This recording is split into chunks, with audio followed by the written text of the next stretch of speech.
Hey everyone, welcome to another Saturday Blast Showdown. A 2-hour deep dive that we're going to be doing. This is part 2. We did one last week and had an absolute blast doing it. No pun intended, but in case you're new to Blast and kind of what we're going to do on the show here, this is the layer 2 taking crypto Twitter by storm. It's by Pacmoon, the man that dethroned OpenSea on the ETH NFT front. He's now been dedicated to building a hyper user-friendly, hyper user incentivized L2, and it's taken crypto Twitter by storm in the last few weeks, but it's been around for the last couple of months. And on today's show, I'm going to be bringing on 4 different creators that I look up to that I'm very excited to have on. We'll be talking to Wardaddy, Zeneca, NFTStats, Jenn to take you through the latest on Blast, how you can maximize your opportunities there. I am very excited to kick things off with this show. But before we do, I'm giving away $200 in Pacmoon, the community token of Blast. So if you're listening on YouTube, all you need to do is just comment. Let us know you're here. But if you're listening on Twitter, give us a retweet, give us a like, maybe even throw in a comment, and I'm going to pick 2 winners at the end of the show. But I appreciate you all tuning in, and we're going to get right into the swing of things. I'm joined to kick off the show by Wardaddy, a.k.a. Dalton, who was on the show last week. He was dropping some fire. He dropped some fire. If you listen to any of his calls, including Baja at $1 million on the meme coin that won the latest Blast Jackpot. But he's an ex-NFT analyst at Proof. He's the co-host of the Remint Reality podcast. As you may have seen, they interviewed Pacmoon. Highly recommend you watch that interview. And he's also been dominating crypto Twitter, but he's back in Mexico. He's back at home from vacation. Dalton, welcome back to the show. What's up, bro? I'm super happy to be back. Last week was a blast, literally. Like that was fun. I did it while I was on vacation in London, and we dropped some fire, bro. Some of those calls, they hit, huh? So I'm going to take some people through it. Since you were last on the show, I think we've had 5 Blast Jackpots. We've had Fantasy Top basically be the talk of the town. Most asset prices, I would say, did a 3 to 5x. Most of the cards on there was just violently underpriced, which is what we were kind of talking about. We saw Pacmoon hit a new all-time high. We've seen meme coins like Baja also hit new highs, Blastopians, and basically any dollar you put into Blast in the last week or so, it's gone up. So people are feeling like geniuses. I'm seeing screenshots on Twitter of, hey, I was giving you this alpha, man. What are you doing? But to kind of summarize the last week that since you've been on here, what has been the most interesting thing that's happened on Blast? Yeah, like I definitely think the jackpot is something to pay attention to right now. You can't really fade it. I think we definitely hit big on the Baja one. That was dope. I was really excited about that. So I had the fantasy group chat was losing their minds. Yeah. No, but that was one thing I was really paying attention to. I still think we're very early in the fantasy kind of playbook here. I know some people have been the curse of the screenshots is something that is very real. That being said, if we compare to like the only other SocialFi platform that really caught any traction, which was FriendTech, that took weeks to really play out. And I wasn't a big fan of FriendTech in terms of like the platform itself. Right. I think this is a lot stickier, and I think we're going to see some fireworks in the next couple of days. That's right, baby. The group chat is wild, dog. So let's talk Fantasy Top then. Let's get started there. The attention it's been able to captivate has been really impressive. I mean, I did not expect this level of amount of people catching on. There are some flaws, right? And a lot of kind of, we did see like a local bottom almost when the main tournament had to get canceled early, or it ended 24 hours early, largely due to a lot of botting issues. You gained like 40,000 followers in a span of 24 hours, and you're crushing it. But 40,000 followers that's a lot. Yeah. There is a lot of question marks I still have, despite me being incredibly bullish on the platform. I do think there are some issues there, but when you look at what's coming up, we have possibly another tournament. You've been very plugged into this ecosystem. What are you most looking for next on Fantasy Top right now? Yeah, so let's kind of break it down in terms of like, obviously we touched on this last week. basic TLDR, high level overview. It's a 5v5 kind of tournament, right? So everybody kind of picks their 5 influencers or whatever you want to call them. And you have like a tournament where it's just like 1v 18,000, right? And like you get points based off of 1,000 to 1 scale. There's like 120 heroes right now, 130. We're going to go up to like 160 or 170 for the upcoming tournament, which all of that gets released today. We're going to see rewards today. So that's very exciting. But yeah, we're going to see kind of some of these changes take place, right? Like I got botted, Jenn got botted. So like our scores got impacted quite heavily. The team is iterating on hero V3, or the hero score V3, which is going to be super cool. Yeah, look at my floor right now, 0.12 with 12 inflation. My inflation when I got botted went up to like 40. And why is that? So basically what that means is the lower your score is, the less kind of productive you are within a tournament, and the less productive you are within a tournament, the less rare you are. So like if you were to be paying attention to new packs, or even like if you're in the top 2 or top 3% of this main tournament, you're going to get free cards. And so basically what that means is if your inflation score is high, the higher chance you are going to be included in those new cards. And if anybody buys a pack, the higher chance you have to get like shittier cards, right? So basically, and on that note, I was actually looking at this today. The number of cards, I almost think this was a mistake on the team. Well, I don't know if it's a necessary mistake, but just a lag in the ecosystem, because what happened was the scoring system was not perfect at first. And because of that, we saw a lot of people like Greg, for example, only has 40 cards versus like Zeneca, for example, who I think deserved, should have, if the scoring was perfect in my eyes, Zeneca should have been top 10. But because that wasn't happening at first, he has 8,000 cards. So when you look at it from a market cap perspective, I was looking at it this morning. Zeneca has a 6x market cap of Ansems, right? Because his card score is so high. How are you thinking about that, like supply navigation, either as a hero or as a player?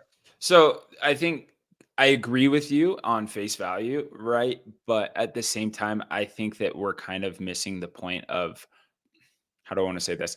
You have to kind of take your biggest weakness and make it your biggest strength, right? So I kind of chatted with Farouk about this. We've chatted about this on different spaces and stuff.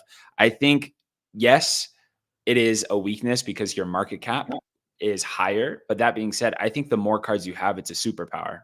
Why? Because engagement is the number one thing, right? So that's why I started the group chat. Like if you're in the group chat, like I had to have multiple like mutual followers with you, especially now that they're iterating on this. I think it's gonna be more important how they said that they're going to be talking about mind share. So mind share of crypto Twitter is going to be how it's scored. So what does that mean? Like you were just showing that Ansem web of like inner circle followers. I think what's going to happen is they're going to take the inner webs of different people. And if you are infiltrating those inner people with engagement, like right there. So if I go to my outer circle here and those people are interacting and then they're liking and retweeting, and then that goes to other inner circles of other top rated influencers, then that is going to mean that your mind share of crypto Twitter is a lot higher. Now, how does this impact people with lower cards versus higher cards? Well, Zeneca has done a really good job. I've done a really good job. Jenn has her own group chat. Like we're trying to spread and proliferate our information here, right? And so Zeneca's posting a lot, and also he has a lot of followers. So like if he kind of expands and proliferates his content and that reaches outer circles of other people, that means that his mind share is going to be a lot higher. I think at first people were a little afraid of like playing certain cards just because, like, for instance, I only have like 10 or 11K like real followers, right? Like I got botted to shit, but like I only have 11K. That compared to Zeneca's 240 or whatever is like that's a lot higher, right? Now we just have to take what we have and play our cards the way that they landed to us. And obviously in the beginning of Fantasy Top, nobody really knew who I was aside from like builders and like NFT finance people. So you just kind of have to play your own strategy, but that's kind of how I'm paying attention to it now. Got it. And on that note, I do think we were on that. There were just violently underpriced cards when you were looking at the ecosystem earlier this week. Like you looked at D's, you looked at Zeneca, NFTStats. There was actually the highest friction was on Wednesday night when the main tournament ended, and there were people dropping cards. The bids weren't working, right? So you couldn't see bids until you put in until you put them in, and then you could see them. I sat there for an hour at night, literally put out 70 bids, and I got D's at like 0.05 ETH. I got Zeneca for like 0.03. A lot of just discounts. I look at today's ecosystem, and now you have the bids were fixed. The marketplace seems a little bit more robust and like it's less buggy now. There's obviously a lot of tech improvements, but then you also have like these analytics platforms, right, that are coming out like fantasydata.xyz.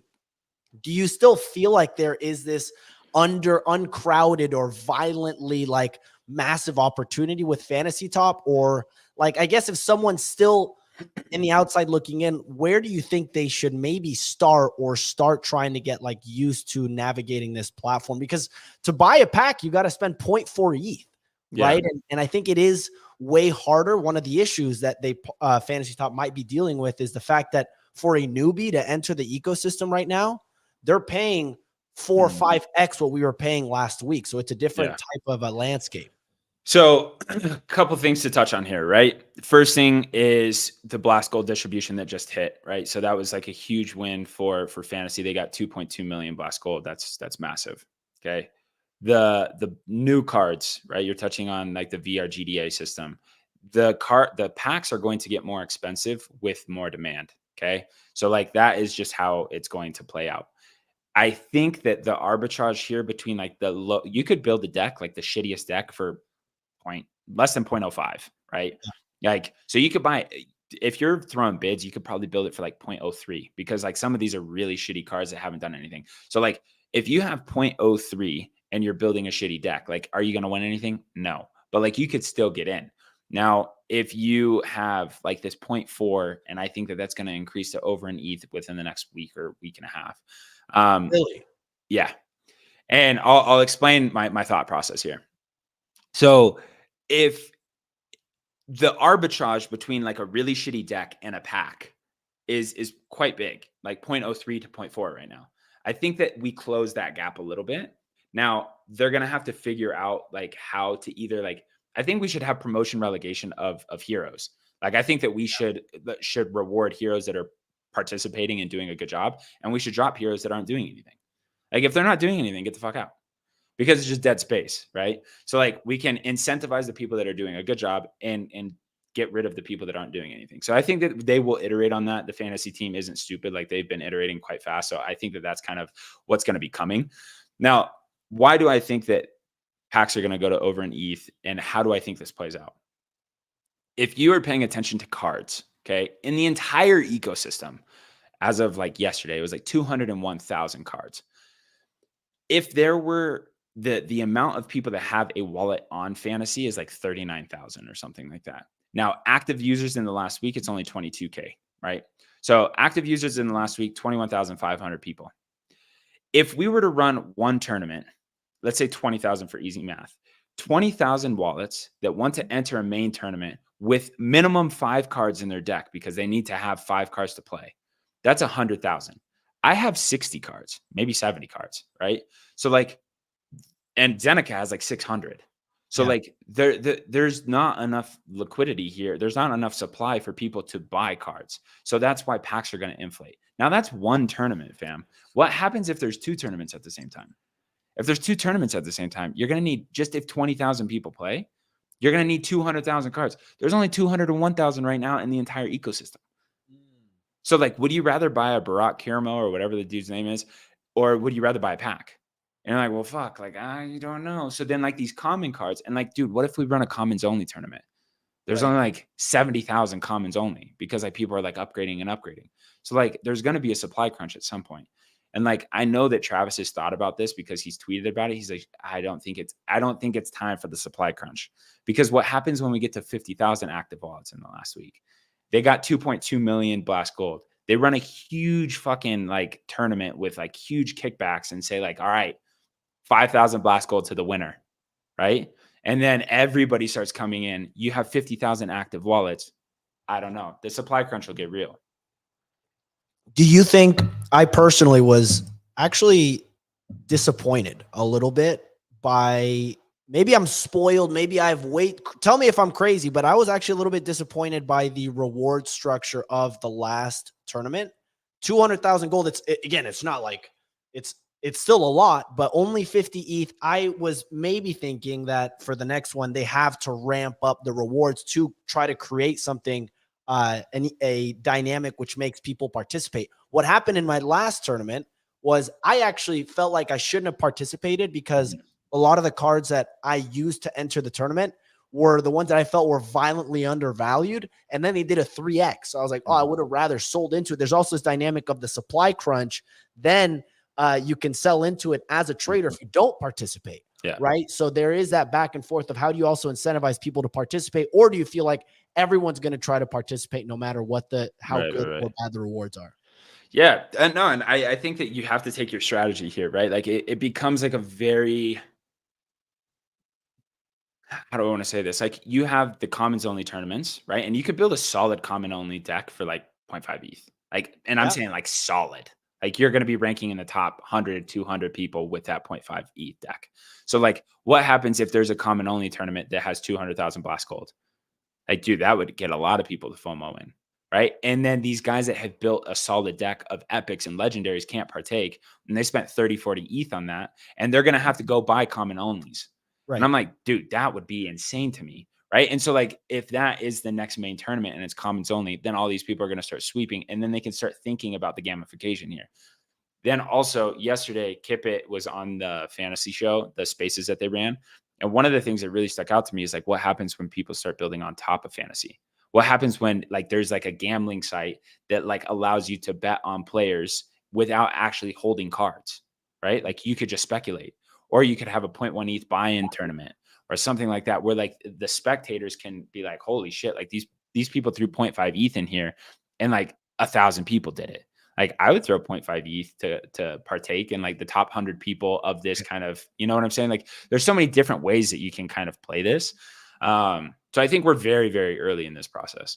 They've been able to capture here's I'm extremely bullish. Like I've been bull posting the shit out of fantasy top basically for the last like week and a half. And we all have, right? But I actually I try to take like a counter narrative, and the reality of fantasy top, the advantage that it has is similar to Friend Tech actually in August of last year. It launched when nothing else was going on. It had that advantage of like, holy shit, nothing's happening. Blast happened with nothing else going on basically in the entire ecosystem. And then fantasy top on top of that launched. My fear, or kind of what I'm expecting, is we also saw Friend Tech back in August. It had this huge surge. It was the meta basically for a couple of weeks, and then it saw a 95% drop off in activity. Inevitably, what's going to happen is there's going to be other narratives that take place, like runes. Runes is inevitable. Yeah. Right? The ordinal season coming back. Solana meme coins. We're going to see a 5-10% candle from Bitcoin in a given day, and Ethereum's going to go up 30%. Right. So there's going to be these downtrends in fantasy top. I think, I guess for you, how are you thinking about it from a trader perspective, right? And how are you navigating this? Because obviously you're a hero, but you're also a trader, and you've been talking different strategies for building a deck. How are you thinking about fantasy top from a high level, knowing what you told me in the last stream, which is like liquidity is king. I want to find the best kind of underpriced opportunities, and what inevitably is going to happen is at some point fantasy top's going to have a pullback. There's going to be time where people call it dead. People call it this meta, that it was an influencer pump and dump, all that stuff. What do you think of that? Are you going to just be like, hey, I'm going into it? Or are you going to try to also trade this on top of it? How are you navigating that? Yeah, it's something I've thought about quite a bit, because I'm like, holy shit. Like my initial deck was like, I put probably an ETH in, and an ETH became 10 ETH on day one. And I was like, holy shit. And then I put like another 2.5 ETH in. And then I think my portfolio all time high was like 28 ETH or something like that. I was like, holy shit. Okay. Like that's a big win. Right. Right. And I think this is where like the theses come out, right? Where you're like, okay, how do I think about this? And I completely agree with you. Like, this is why I stacked a banger common only deck, because like, bro, I bought Mert at like 0.3. I bought like some dope buys. And I'm like, nobody's paying attention to this right now. And now rewards are coming out today. And I'm like, how do I play this? Like, I'm getting like 6.5 ETH in rewards just as a hero. And I'm like, okay, cool. Like, this is dope. So like, now where am I going to put that 6.5 ETH? Do I take it and go into runes because I know that's going to happen? Or do I like continue to like you saw damn, you guys can see all this. It's crazy. It's I'm crazy. like, Yeah. It's like so hyper transparent. and I'm like, so like that Merc card was like 0.3 ETH, Travis Bickle, Alex. Like there's certain things that I'm like building here that I'm like, okay, like that hero card, like dude, getting a hero epic to me sounds like a pretty good idea. Yeah. So I don't know. There's kind of different ways to play it. In my head, I'm like, if they run, so let's say there's 10 tournaments left. There's 10 tournaments left, and the Blast Gold increases, right? They got 2.2 million. So like, you know that there's going to be prizes. If I can stack, say, 250 Blast Gold per, because I have banger decks, 250 Blast Gold per tournament, that's 2,500 Blast Gold. Okay. Plus any ETH rewards I get as a hero, plus anything like packs. that. Exactly. So then I'm like, okay, I have 2,500 Blast Gold. I have like a banger deck that hopefully I can sell off into. But like, if I remain active as a hero, people are going to continue to buy my card, which pushes my volume, which rewards ETH. So I'm like remaining an active participant. It's tough because like, I don't want to sell all my cards and be like, all right, guys, I'm out, but I'm still going to be active, because I think that it gets me like credibility being like a fantasy top guy that's paying attention to this. Like, it lets my followers go up. People trust me. Like, I don't want to dump on anybody. So I don't know. I'm kind of playing with it in my head for right now. I'm not selling anything because I'm still bullish on this. But if we do see a massive supply crunch, it's going to be hard for me to be like, holy shit, my 3.5 ETH is like 80 ETH. It's insane. Well, I love the way you're thinking about it from a competitor perspective. I bought 2 inverse bra cards this morning, and it was the first like real big purchase that I made, because I was just like, oh, this just makes sense. And I'm trying to build like a really badass common deck, but I'm actually trying to participate in this as much as possible from a gold reward, from an ETH reward, because I think it is beneficial. But I bought 2 because I wanted to trade one, because I just felt like, so there is layers to it. And I think that's what makes fantasy top interesting, because there's so many different ways to play it.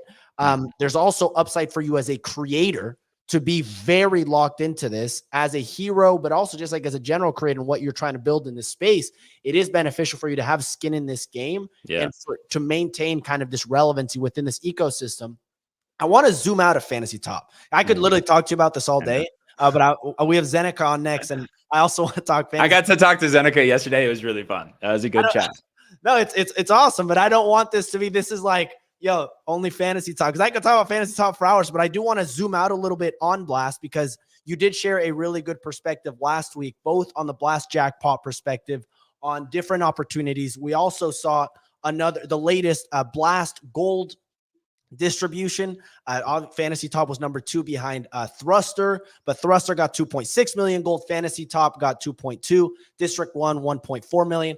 Are you interested in this Blast Gold farming? I know last week you're like, hey, my focus is literally just trading, but I'm curious how you're thinking about Blast overall, now that it is a more crowded trade, basically. And we have the upcoming TGE possibly in the next few weeks. We don't know. We have a lot of different moving parts, but it certainly is a lot more crowded than it was before.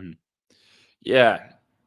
I would say that I have started kind of paying attention to different areas, like trying to take like kind of different opinions and being like, okay, how can I get access to things? Like, one of the things that I'm paying attention to, because I think you're spot on with like TGEs, like fantasy, I'm well set for that one. Right. But like outside of fantasy, am I well set for any of those other ones?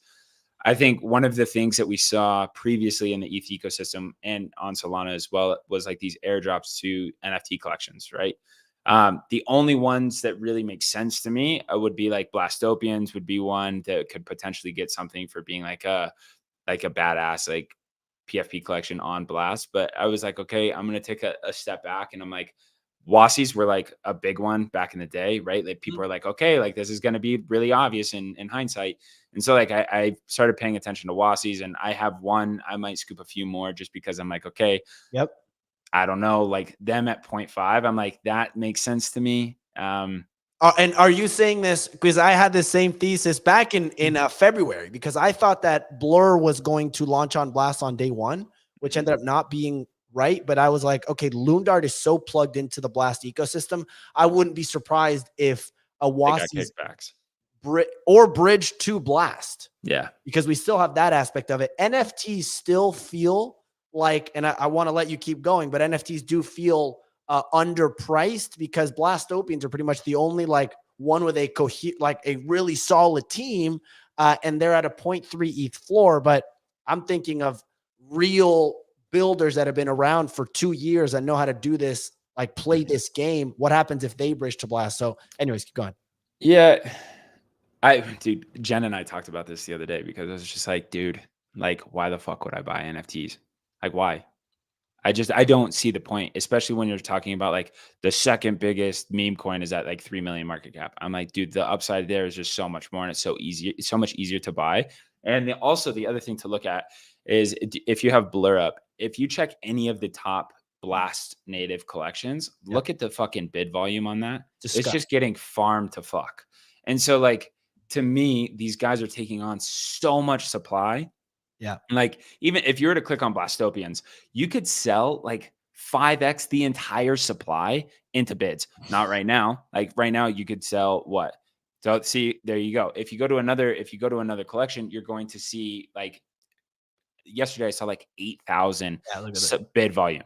So I'm like, you could sell this like time and time again. And so what's happening is like these Blur bid farmers are taking on so much supply, and then they're dumping on other bid farmers.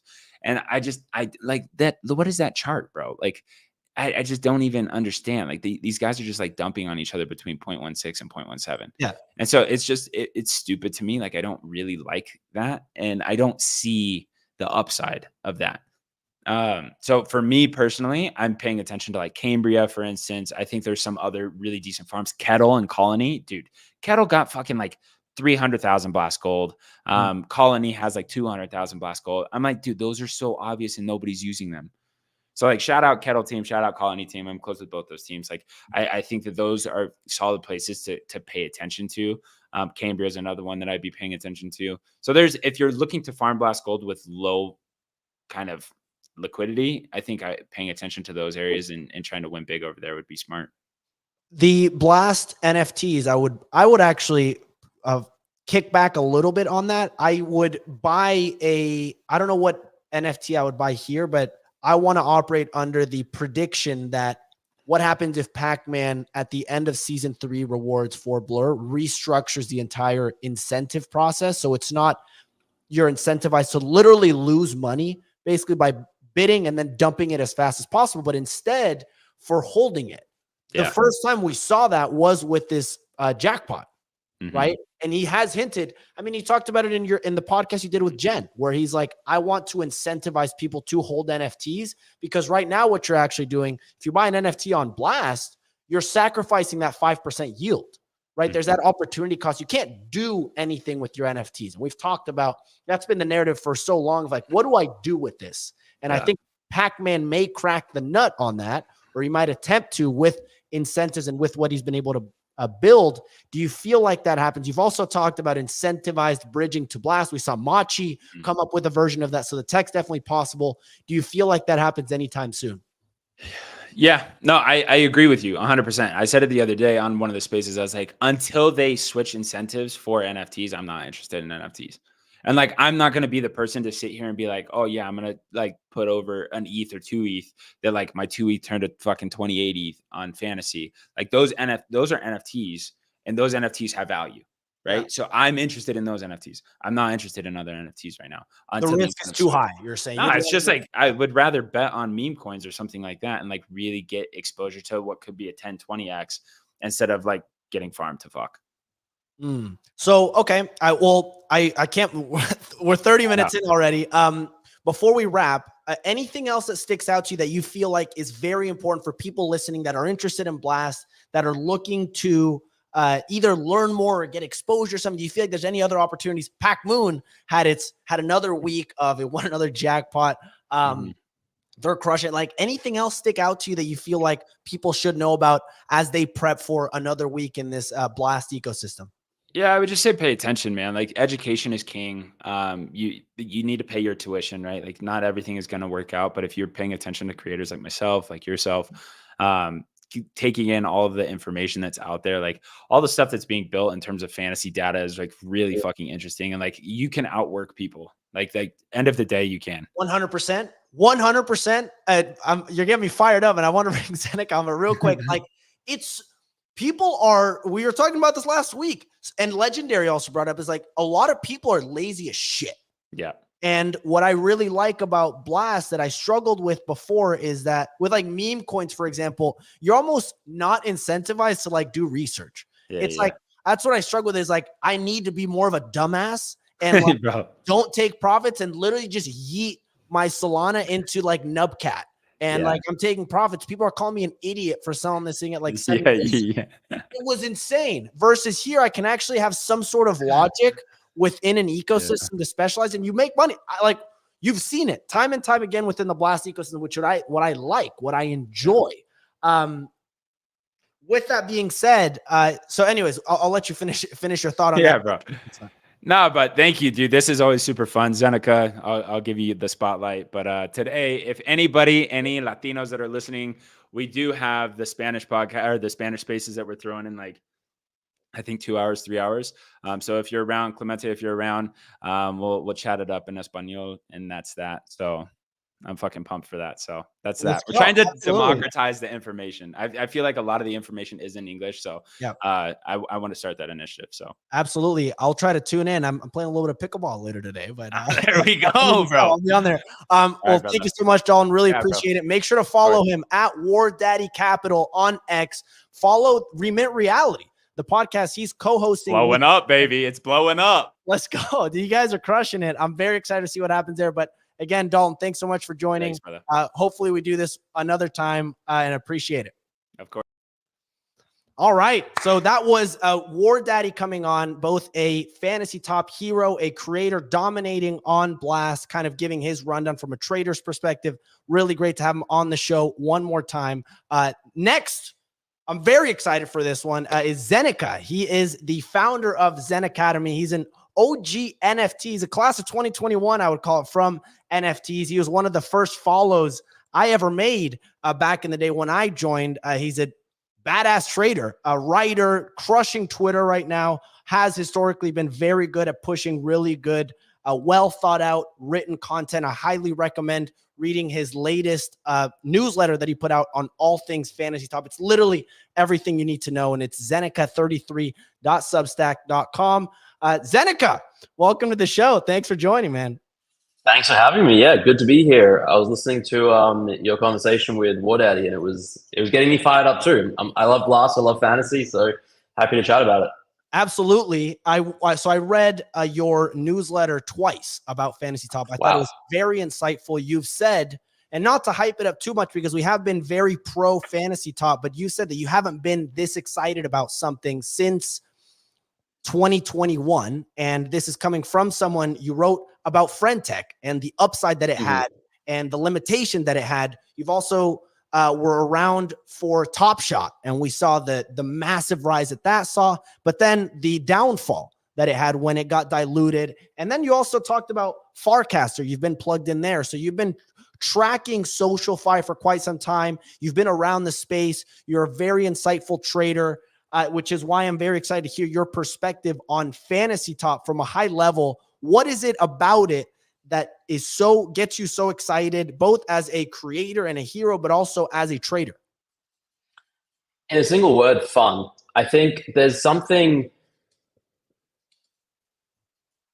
sticky or different about Fantasy Top compared to all of these other apps. And I think part of it is that it is a sort of meta layer on top of Twitter or X. So you're not being required to go download this Friend Tech app or go to Farcaster or somewhere else. We degens live and thrive on Twitter. And so by building on top of Twitter and not requiring people to leave it to sort of do 90% of the stuff for heroes don't have to go elsewhere. A lot of the conversation, it all happens on Twitter. The gameplay is on their app, but everything else happens on Twitter. I think that is a big plus.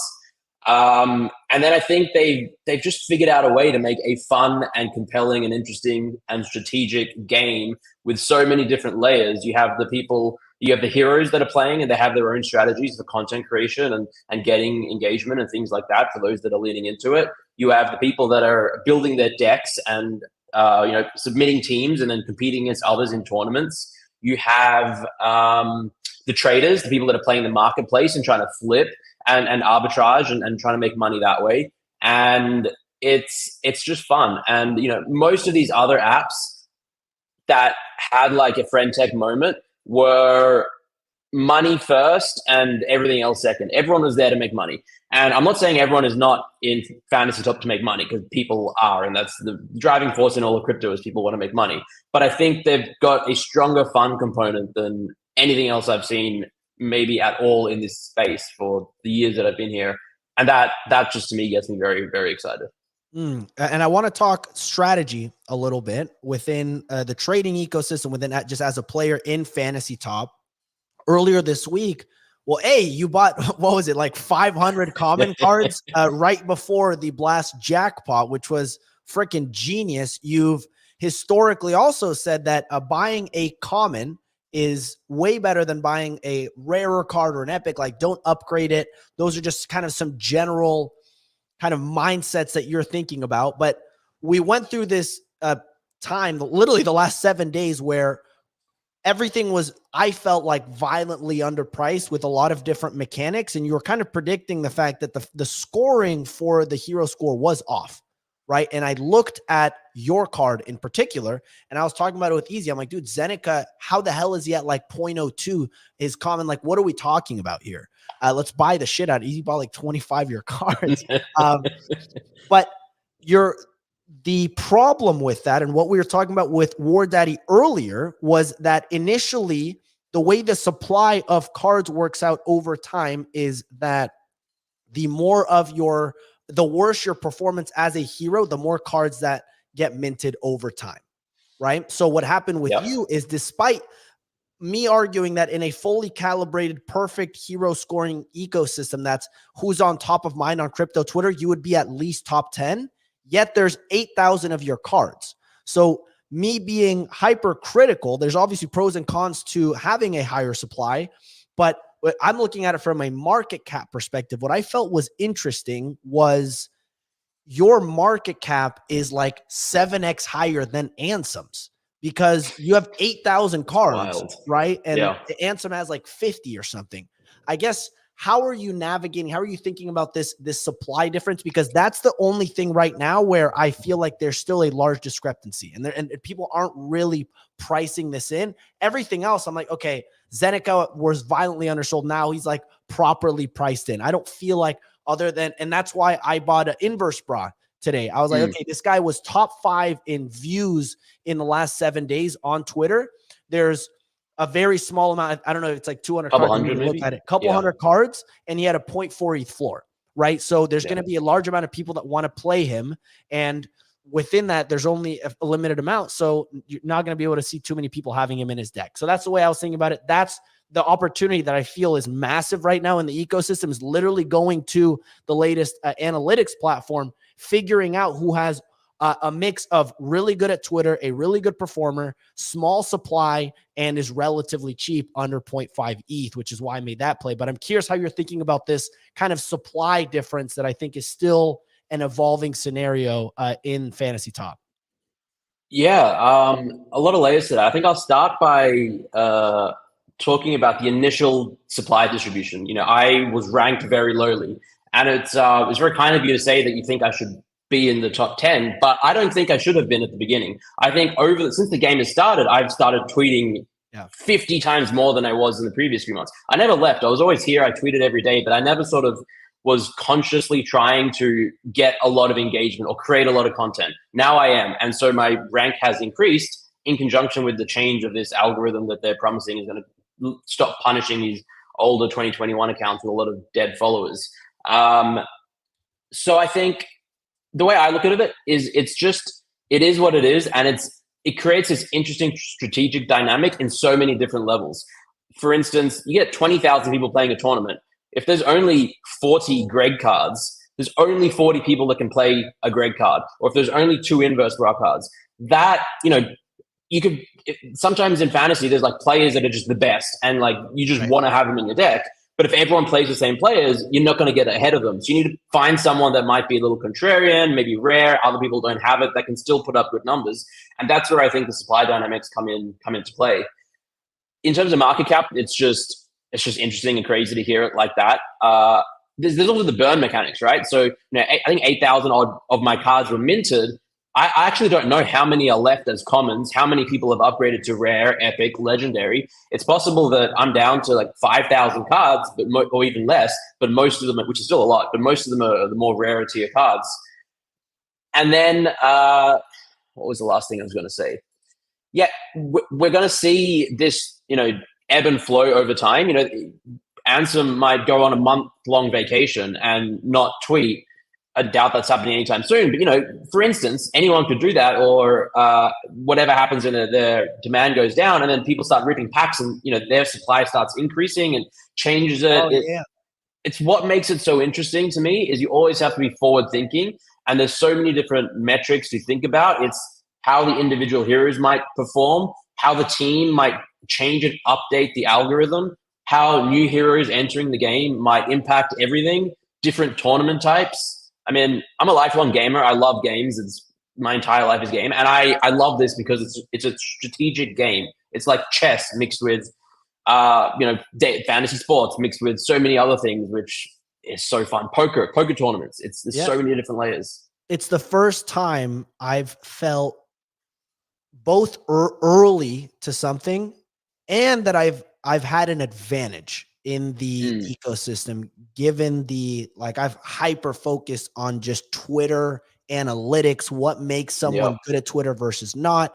And when you look at like season 2 heroes, for example, and what's going to come out there, I think there's a massive opportunity there. Just 100%. If and when they release the list of people that are on there, they're not going to have an initial score, I'm assuming, right? Or they're not going to have this track record, this historical track record. They might be given a score of 1 through 7 stars, but there's still going to be an opportunity there where if you understand the list of these people and like there's just constant ways to find your edge in this ecosystem, right? Which is very interesting.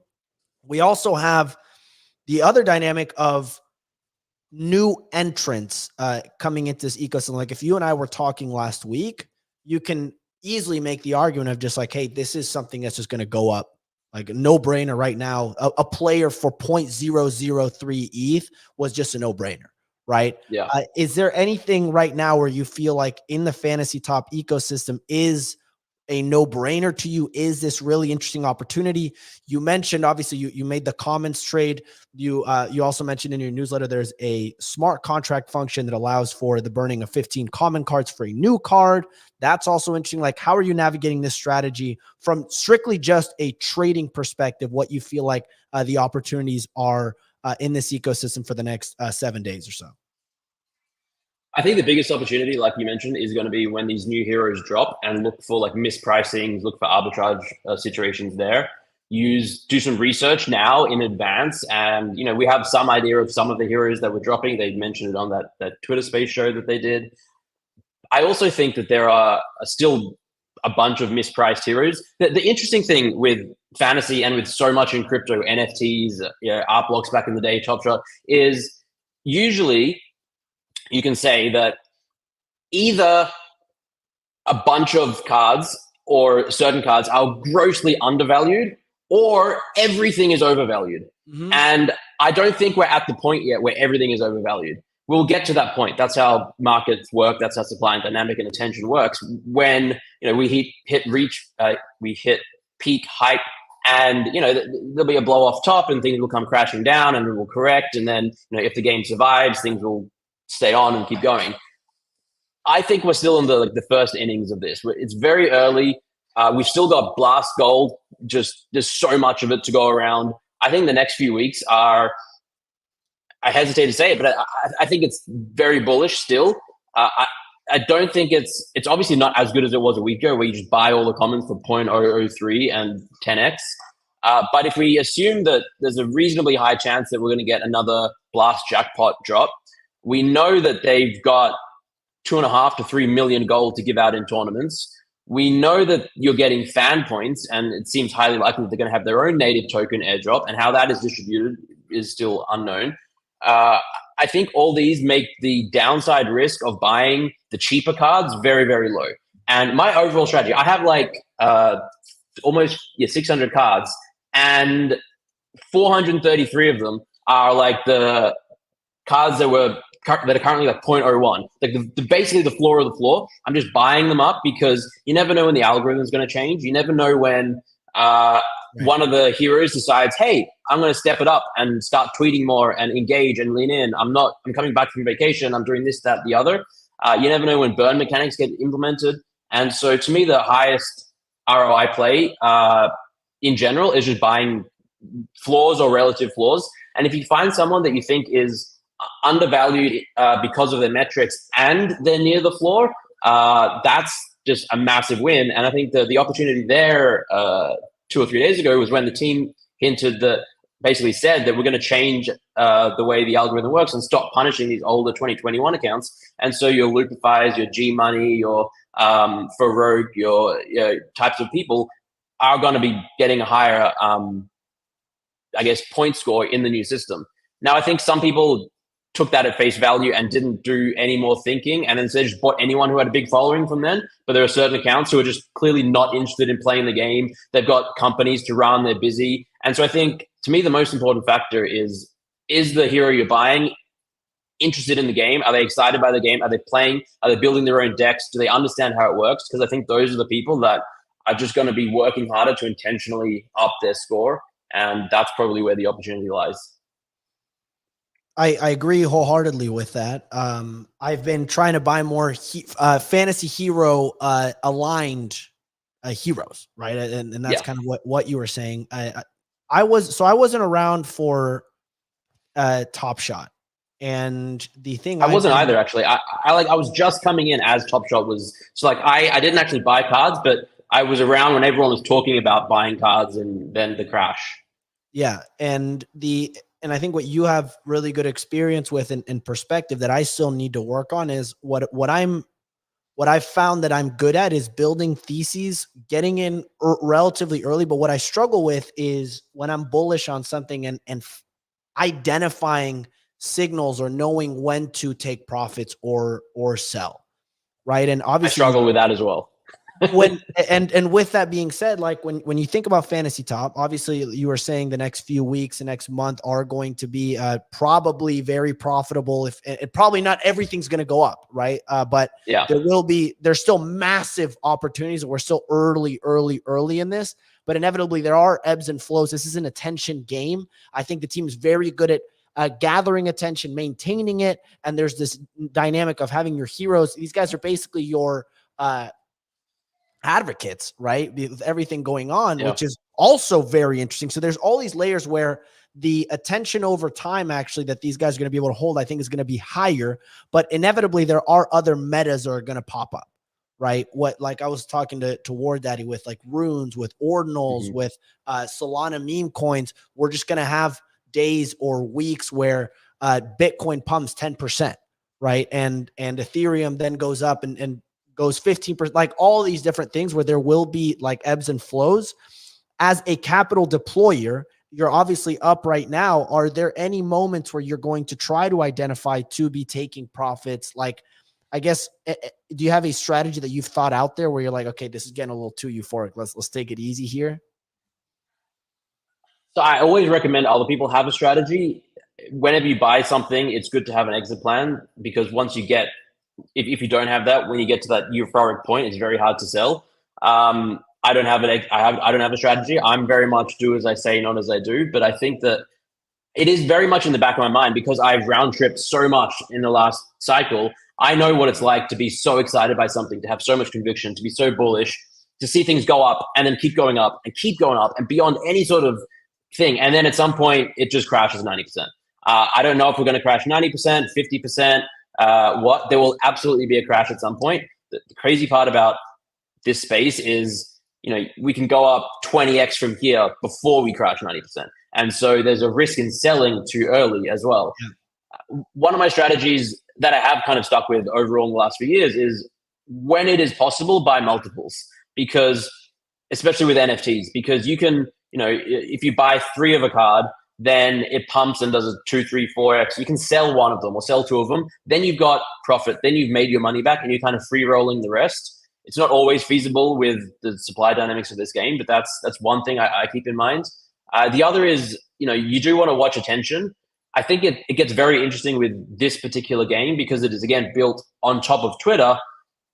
It might just incorporate as the attention moves to Solana shitcoins, Ansem gets even more valuable and popular. As attention moves to the election, accounts that are posting political commentary are going to start blowing up. When it gets to runes, we've got Eric Wall on there. Like it's like when it gets to ordinals and runes, it's like those accounts might take off.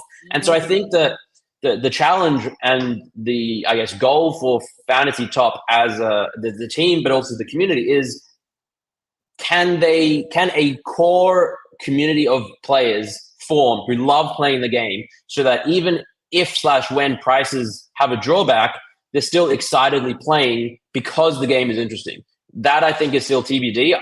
We're all loving it now. It's new, it's fresh, we're making money. We got to see how it lasts in the next few months. The other thing I'll say is that there's so much building on top of fantasy already happening. And that is an incredibly bullish sign with the analytics platforms popping up.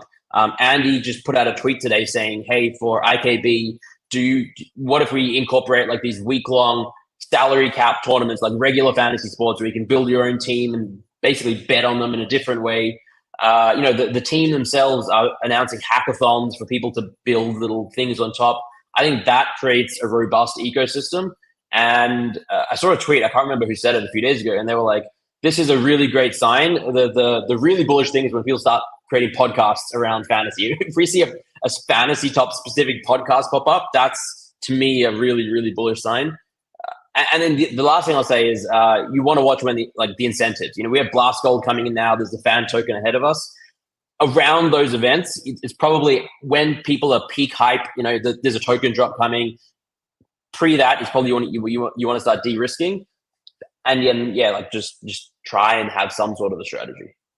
But I think just having and I appreciate you sharing that, and just having your own thesis is something I've learned to do, is like build your own case for things, because the worst thing that happens is you're wrong, but at least you own it, right? Like I've been wrong so many times, but it's the fact that I had the take, I share, and 90% of the time what helps me is I share a take I have and I end up being wrong, but at least you want to figure out if you're wrong as fast as possible, because then you cut loss and you change your thesis, right? The worst thing you can do is not have a thesis. You buy into something and you don't know what you're getting into.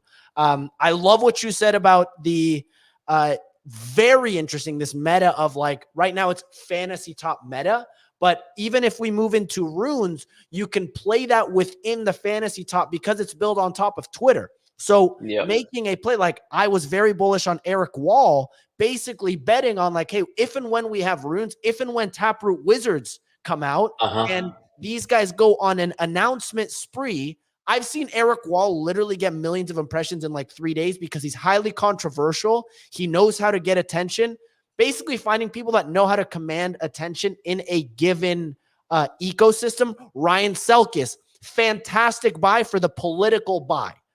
Right. So so you're buying him and you're like, okay, in September, he's going to literally do like a 10x because he just freaking dominates. So very interesting. Right now, we're seeing this game evolve, but it's happening with nothing else going on right now. We're in this lull where the people that are winning right now are just people that are good at Twitter, right? You're basically just finding a hero like Zeneca, for example, that just knows how to freaking create good content that is effective and knows how to play the Twitter game. But we haven't gotten to this other aspect of it, of what happens when it's not just the Blast meta, but we move into Solana meme coins, move into like all these other things where Twitter is actually kind of dead right now in terms of other stuff going on. Like you can't really find other people. It's like a ghost town out there. It's wild. And we're still seeing this level of Fantasy Top, like euphoria, this obsession with it. I love what you said about this L2 kind of built on top of Twitter. Then you also see like sponsored tournaments coming out, like Kraken being like, hey, we're going to sponsor a tournament like 50 ETH for X, Y, and Z. It's all of these things. I made the decision. I'm like, I need to like just plow my capital into this because, okay, worst thing, it doesn't work out, but like, I do feel like I have an advantage here compared to everything else. Right. And the Blast ecosystem as a whole is also very interesting. Before we wrap, because we only have a few minutes left, Zeneca, on non-fantasy top related, I want to zoom out and like, we haven't even talked about Blast as a whole, which is also has this layer of complexity and strategy that you can get into. You can play it as a farmer. You can play it like this jackpot game, which I think that's what Pacman's doing very well, is creating these ecosystems that people can speculate on, that create like their own theses and basically these mini games that people can interact with. People, that's what people want to do at the end of the day, is build things, like create these worlds or things that they can compete in with other people. And that's what it is at the end of the day. But on Blast, is there anything else that you find appealing that you think are interesting opportunities? We have blur points, for example, that staking should, like, that thing is still unknown. We have a community token like Pacmoon at 150 million. And then the second best meme coin is Baja. That's down 40% after they were picked for the jackpot. NFTs are also very interesting. I'm not fully convinced. I don't know how Blastopians plays out long-term, but like, I think there's still an NFT season that we have yet to see. We have, I think we see a DeFi summer level of tokens launching on Blast, like a YOLO games, like a Cambria, that are going to launch. Like, there's so much on just Blast as well. How are you navigating this? I guess, are you, what's your strategy with Blast as a whole, and what are you paying attention to? Mostly fantasy. That and the Blast Jackpot. Sort of, I've got a Pacmoon position. I've got some Blastopians. I've got a few other things that I, Ole. District 1 actually is the other one, aside from fantasy, because that's, I think, a really great place just to hang out and chat with people and potentially farm some gold. But there's a lot of great things on Blast right now, and Cambria is great. The Colony, and there's just a lot of really cool things happening. And I think that you just have to decide where you want to spend your time and your capital, because we all have a limited amount of it. And I'm just basically deciding to more or less go all in on fantasy. I'm fortunate to be in the position that I've made a bunch of angel investment checks in a bunch of these other protocols. So I've invested in Cambria, I've invested in fantasy, YOLO, and a couple of others. So I don't feel that FOMO or urge to really go do too much there. Cambria, I really want to play because I grew up playing RuneScape. It just doesn't work on my laptop. It keeps bugging out, so I've got to try and fix that. But I think, very bullish on the long term of Blast. In terms of NFTs, a lot of people don't remember this, but back like when it was first announced, Pacman, I believe, specifically spoke about how he wanted to build a chain for NFTs, how NFTs on ETH it wasn't great, and there's not a great alternative yet. And so I think we might see some more incentive structures there for NFT communities to build and thrive on ETH.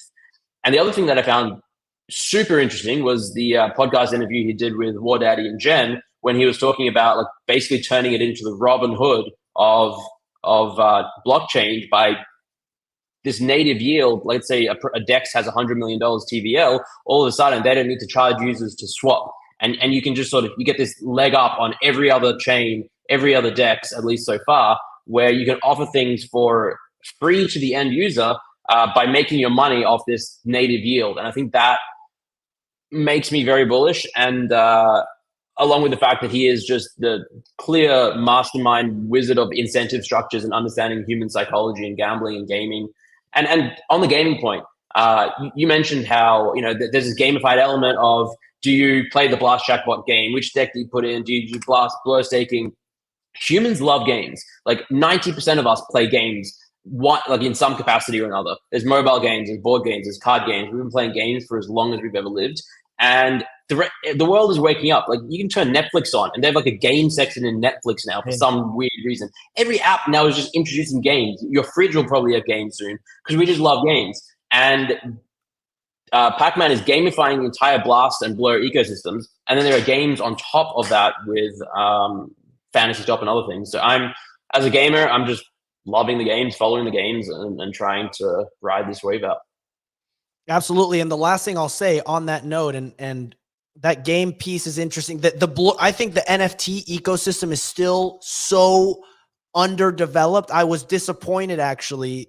I expected more action to bring collections to Blast. I was not expecting. We did see Wolf Game bridge to Blast. I don't know how that plays out, but I think that's just the start of that. I think we see more and more collections come over when the incentives will inevitably make sense. And both from the builder perspective, but also from a blur farming perspective. Right now, the blur farming is an absolute disaster. It's an terrible. absolute nightmare out there, which I'm excited to talk to Sam about next. But the last thing I'll say on this note is, this was an interesting mint. I don't know if you saw this, but this was for Pacmoon holders that all owned over 5,000 tokens. There was a snapshot taken. I think this is just the start of what we'll see. Again, I don't know if this collection. I had 0.11. 0.1. I bought like 40 of them. Holy shit. You I put bids out and So nice. Like we still haven't seen a real solid, like new mint to come out.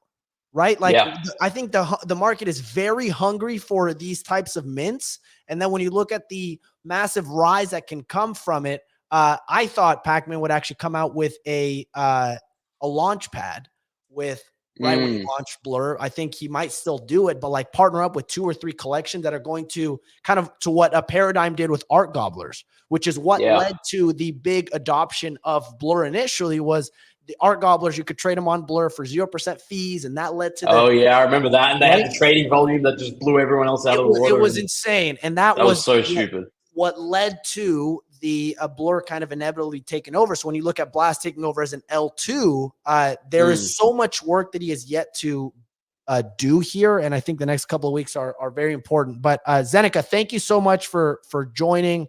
This was an absolute jam. I could talk to you all day about this, and I love the way you're thinking about it. This is like Fantasy Top literally feels like your haven, in both as a hero and a player, because there's so many little layers in it. Given your poker background, given your NFT background, and as a creator, you're going to absolutely dominate. So I'll be very closely watching. Make sure to follow Zeneca at Zeneca, freaking badass handle. Subscribe to his newsletter, his Substack. Read it. You got to read this. If you're not reading and you're in Fantasy Top, you're interested in Fantasy Top, literally just read that. That's all you need to do. Read it 2-3 times, once before bed for the next 7 days. Maybe tattoo it on your arm. Get this thing memorized, because it will be very, very helpful for the next couple of weeks. But Zeneca, thanks so much for coming on, man. Thank you so much for having me. Take care. They're going. All right, let's go. We're an hour in. That was a fantastic rundown from Zeneca. Up next, we have NFTStats. This is Sam. I've looked up to him for quite some time. He's the ex-head of research at Proof, the chief chart officer now at Memeland. I love that title. He's one of my favorite follows on Twitter. Absolutely crushing it. Just provides great non-biased analysis on the market, which is so well needed right now. He also recently dropped his collection GM Photography on Blast. You can't say art is not on Blast now. Make sure to check that out. It's absolutely fantastic. 10 years of work put into this collection. I very much enjoyed looking at it and what's going on with Sam. But Sam, welcome to the show. What's up, dude? How you doing? Wore the sweatshirt. Let's go. Let's go. I'm very excited to dive into this with you. I love the Blur sweatshirt. Look, you've been very plugged into Pac-Man. I think you've tracked everything he's been doing from a Blur perspective. We obviously saw him dethrone the giant that was OpenSea in a literal matter of months. The guy doesn't give a damn. He's an absolute savage. He also goes through these lulls where he literally doesn't talk for like 3 to 6 months, right? And I think what we're seeing right now is he doesn't tweet for 3 to 6 months, then he goes on just this rampage, just crushes for about a month, and then just goes on another quiet. Right now we're seeing this rampage be built. But what I want to start with is talk a little bit about gold. We've seen people doing some moon math based off of your calculations. Initially, correct me if I'm wrong, it was $18 per gold, and this is kind of gathered by a bunch of different calculations. Now it's down to $10 per gold.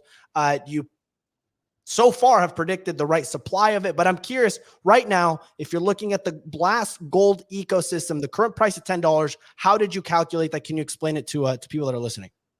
Yeah, I think you have to, people get all into this whole like points and then 36,000 points because of that, the equation that they have on their website. I don't look at it that way. I think there are three unknowns that you have to figure out. The first is how much gold is there going to be? And we already have a pretty good feel for that. Like that one, I think has kind of been, at this point, we basically know how much gold there's going to be. Like, and the way that I look at it is 200 gold per minute.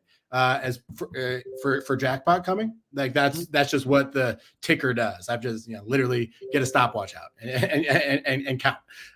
So I basically said that the place where my prediction could be wrong about total gold is if they do another drop, but I think it's very unlikely they do another drop before the end of the month, before the TG. So basically, I think the amount of gold is out there. So then the other two variables. So one is how much gold, and that's my chart there.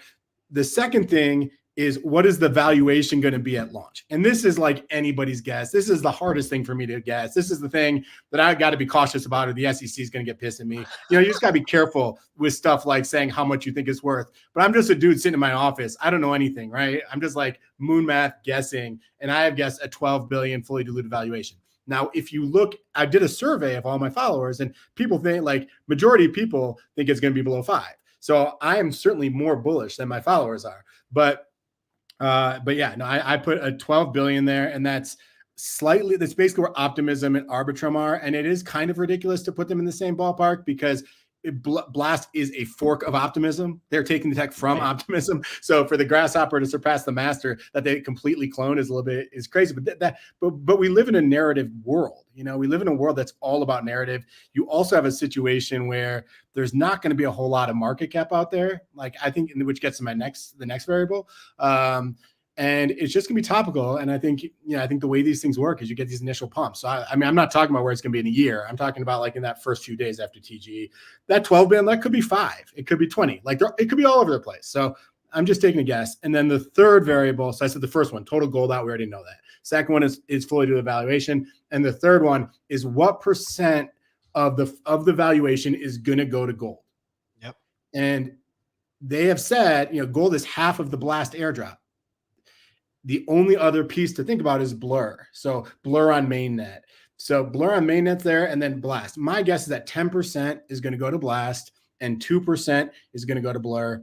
I have no idea what I'm talking about, but in this game, you just got to make guesses, right? I mean, like that's what I'm doing. So those are my three things. Like one, how much gold is left, or how much gold is there? What's the fully diluted valuation, and how much of that valuation is going to go to gold? I said 5% to gold, 5% to points, 1% to Blur farmers, 1% to Blur stakers. That's kind of where we're at. And the only thing I'd say that's based on is the fact that 12% of the Blur initial airdrop did go to farmers. So, and okay, I want to keep riffing on the incentives. Is that confusing? Did I just? No, am I just like talking way over everyone's head here? I'm locked in. The audience will let us know whether or not they're very honest. They'll tell us if they're like, yeah, I have no idea what this guy's talking about. But so far, I think they're tracking. On the incentives front, Jen in the comments says it's our favorite boomer Web3 dad. Yeah, What's up, Jen? Boomer in the house. When you look at the incentives, the gold distribution was a little bit controversial, I would say. I've been like, I got 500 gold, or I racked up 600-700 gold the last 7 days or something, literally by just holding Pacmoon, which you then got the other people saying, hey, man, I've been farming this shit for the last 3 months. Like, what am I doing? Like, I'm putting in the work. I bridged so much earlier. I'm out farming all the dapps, and now all these random chumps are outgaining me from a gold perspective. What did you make of I saw you tweeting about the Pacmoon distribution, how it was actually pretty high. And I'm curious what you make, if you can kind of reiterate your point that you made on the Pacmoon gold jackpot distribution that they received. I mean, this is just like, we don't work in a fair industry, and we do not, and nothing that Pac-Man has done. I think he has values. And I think the way that, I don't think that this has totally gone in line with his objectives. That said, like these exact same people who were literally crying like my 5-year-old, like literally using the same terminology, my 5-year-old, like, they're like, this isn't fair. And like literally in the back, I heard my 5-year-old go, this isn't fair. I'm like, wait, are these like blur farmers, my kids? But anyways, those exact same guys just got 2 million gold dropped to blur out of nowhere. You know, Pacman said, you don't get point, you get a deduction if you're on ETH. Okay. Blur is ETH first. So a lot of platforms got a deduction. So that was one point. The NFT category is category 1. It gets 1x. It gets 1/6 of the gold that perp deck or that decentralized exchanges get. So worst category for gold, and ETH first, and they gave themselves 2 million gold, completely out of sync with the way they're judging all their apps. They self-dealt 2 million. All of that is going to go to these blur farmers. All of it is going to go to the exact same farmers who are out, like literally 10 of them. They're also selling bots that are making them, you know, they're selling bots for $500 each that are going to make the money off of blur. Basically what I'm saying is like these exact same guys who are whining about Pac getting gold, all like weren't whining when they got self-dealt 2 million gold between 6 of them to monopolize. That completely went against every single principle that Blast has said. Blast has said you can't be ETH first. These guys are ETH first. They said NFTs are a low priority, so NFT perps getting nothing. Blaster, got a lot, but Blaster's in the lowest section, and they gave themselves 2 million. Where were those guys whining then? Where were they whining then? This is not a fair game. This is not a fair game. Stop complaining. Like, just learn about the way things go and adapt your strategy. That's it. And I think a lot of it is that these guys are very DeFi heavy. Blast has been a DeFi heavy protocol. They don't like to take directional risk. And truth be told, if you're gonna buy Pacmoon, you're taking directional risk. Like, it's gone from 0.22 to 0.16. That is a lot of risk you are taking. That's not the game these guys play. Like, they're in the arbitrage game. They're in the try to make as much money without taking risk. They're in the bot game, right? So those are the guys who got the most pissed. And a lot of them are my friends. They're in my DMs whining. And so whatever, I'll say it if they want to come into my DMs and say I'm annoying now. They're also the guys who tweet about how everyone else is a snowflake. These are the guys literally making fun of every other person on Twitter about them being a snowflake. So I'm just like, guys, like, stop being snowflakes yourself. Let's get some consistency. And I saw some people on that note criticizing Pacman's move to prioritize, and this is kind of a move to it's a retail friendly move, right? It's basically finding these lower power users that are like just buying Pacmoon, just own this meme coin, that are not pressing all the buttons, that are not these institution like hyper financialized like experts that are farming blur, for example. People are saying that this was a mistake by Pacman, but the other side was like, hey, meme coins, Pacmoon, for example, brought 20,000 people to the to Blast that weren't there before, right? And like, you're actually seeing people generally use the platform. Do you lean either way on this was a mistake, is not a mistake, or it's just? Look, I think there's something there.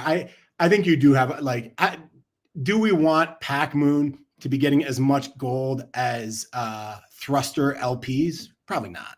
Because like, for this ecosystem to work where you can't take your ETH off, like they're trying to make you stay there for 2 weeks or whatever it is. Now, obviously there are bridges that have been built, so it's easier for it to work. You got to be able to go very quickly from USDB to ETH. Like, you got to be able to make those trades. You need liquidity providers. You need people taking that risk.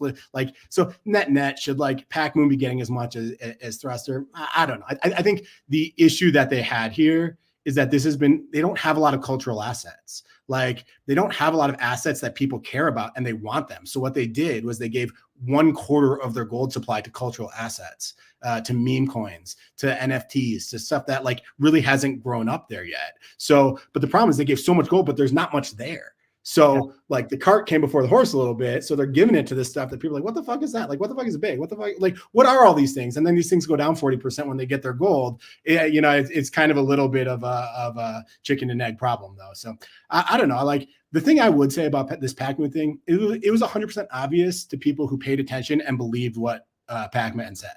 Like, he said directly, like, it was obvious they gave 8 million gold to Jackpot. Like, if that bothered, that was free information 5 days ago. He tweeted publicly that winning it once doesn't prevent you from winning it again. So like, farmers are in the game of figuring out how to get token. Like, and this was out there for you. This wasn't a surprise. And on that note, we obviously see kind of in the incentives piece we were talking. And by the way, I was like Baja. We saw nothing against these teams, but like Baja, Blast Penguins, Blast Penguins, and then Big. But what you're seeing now is as a byproduct, we're seeing people buy these collections just because they want the jackpot, right? Not to actually speculate on the token. Like if I buy a Solana meme coin right now, right? If I buy Epic Duck, I'm not buying it because I think I'm going to get a Solana token airdrop. Like, no, I'm buying it because I think the price is going to go up and I want to sell it for higher. So it's a weird thing we're seeing right now where I feel weird buying a Blastopian right now, for example, for 0.32, because I don't want to buy it for the jackpot. I want to buy it for the NFT, but I know that if they win the jackpot, we're probably going to see like a 30% drop off in Blastopians, and that's going to create a cascading effect. And you're going to get 10 gold. You know, I'm going to get 10 gold. Right. Yeah. The 0.03. The gold trade feels more and more crowded over time, where people buy these assets because they just want to get the gold. And then the percentage of gold that you get per capital that you're allocating is going to go down, right? So in order for it to be justified, you need a 25% gold allocation to a Blastopian. And yeah, there was a stretch there. You know, I think Zeneca captured it right. Like this game is about figuring out attention cycles. And there was a stretch there where literally I'd wake up in the morning and I'd have my little bell on Blur be like 10, and I'd be like, fuck, I got hit with 10 bids, and then all of them will be up because everything like was just going up no matter what. And that trade is clearly unwinding right now. Like that trade, like, you know, you're seeing Blastopians peaked up at 0.41. Now they're down to 0.32. Like New Blast City is going down a little bit, like whatever all these other Blast Pack wrecked down from 0.32 to 0.22. Pack wrecked. I think they're watching Blast Penguins, you know, which got hit at like 0.19 ETH, and now they're at 0.1 ETH, and people got a little bit of gold and then they tanked, and people are like, oh shit, maybe this isn't like the up only trade I thought it was. So that does feel like the meta we're in right now is like actually meta is a bit too deep of a word for this, but I think we are seeing a little bit of the unwind of that up only trade that was pretty prevalent for a good 3 or 4 days, and now people are just like, wait, like these NFTs, like I know nothing about them. Every single person buying them is a farmer who wants to dump them on the next person who bid by mistake. Like these are like cultural assets that have not built up culture yet. So when it's farmer only first, you know that no one cares about the underlying asset. Everyone's just playing for the gold or the points. And, you know, and when it becomes kind of apparent that gold and points aren't really that great of a trade, like we saw with Blast Penguins, the whole thing is over. So I think we're seeing a little bit of an unwind on a lot of this stuff. And when you look at Blur as a whole, you've been hyper plugged into the farming part of it. And what was wild to me was I caught onto it about a week early where I'm like, oh shit, Blur launching on Blast is literally just going to be absolute madness.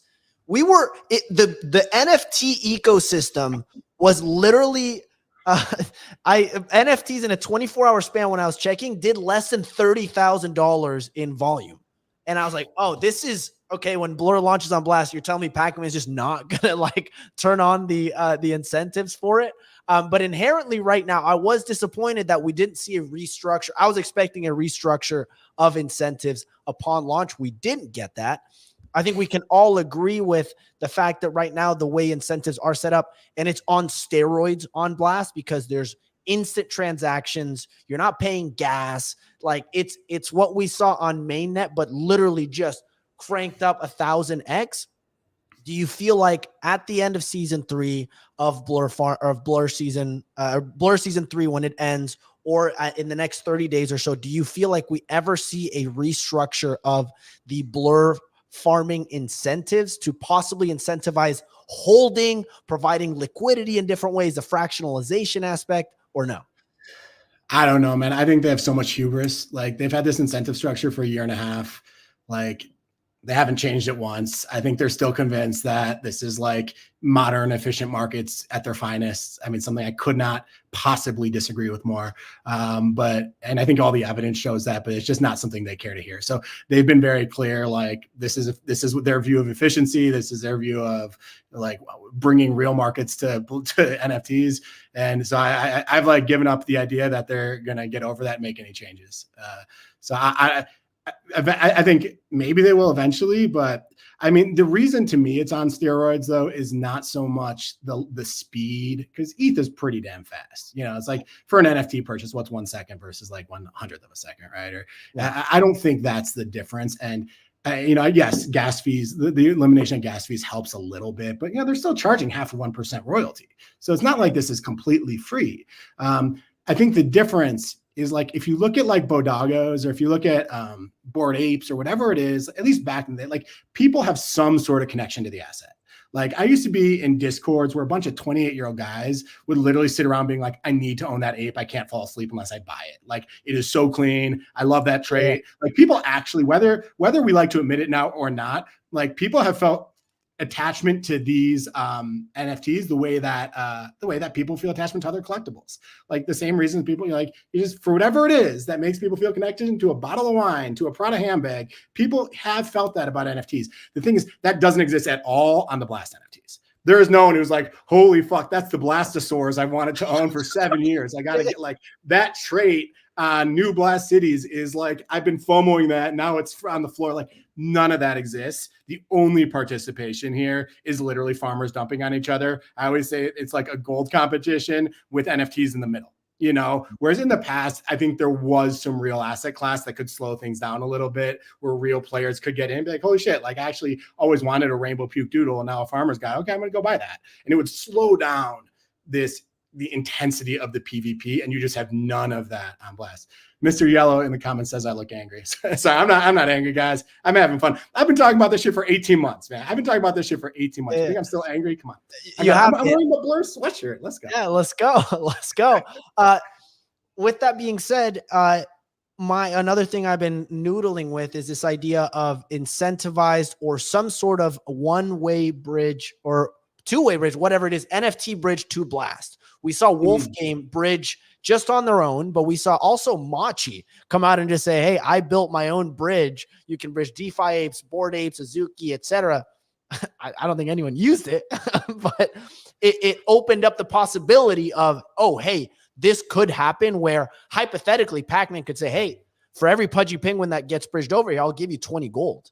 And on top of that, we're going to, but that would be like a crazy move to do. But I'm thinking along that lines, and he's also teased on Jenn and Wardaddy's a podcast that he wants to further this idea of what you can do with your NFT. Because right now you actually you're penalized for kind of buying and holding an NFT, because you're sacrificing that 5% yield on ETH. So I'm curious what you make of potentially mainnet L1 NFTs bridging to a Blast.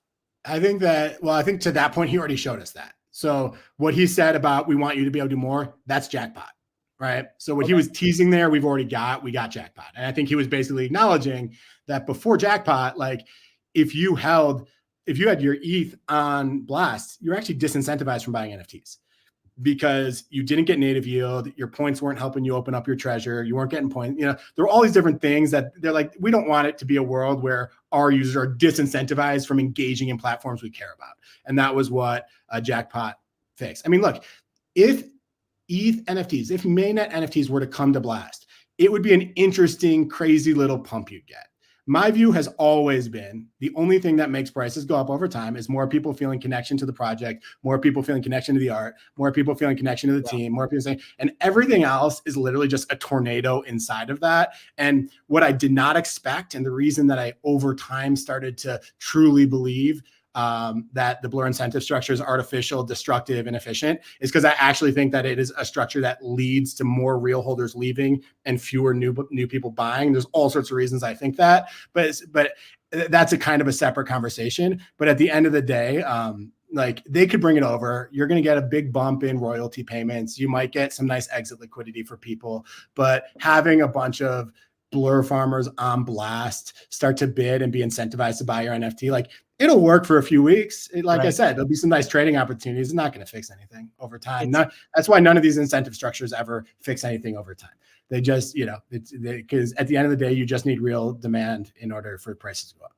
And none of them actually help that. And in some ways, they kind of remove it. It's unfortunate because I sold. I was so bullish on ETH NFTs for most of this year, actually, right? And like it's been unfortunate for me because as a trader, I'm like, what am I doing with 0.8 ETH locked up here when I can bridge it to Blast and like interact and do all those things. And I'm literally, I just see it going down over time. I buy an NFT and I literally see the price go down 20% on a given day because it gets you have a couple of things going on, right? Like, while I think this incentive structure is destructive, and I think that really played itself out about a year ago, and when it really hit me was when I went to the market to buy a doodle and I saw someone get dumped 50 of them, and instead of buying one, I sold mine.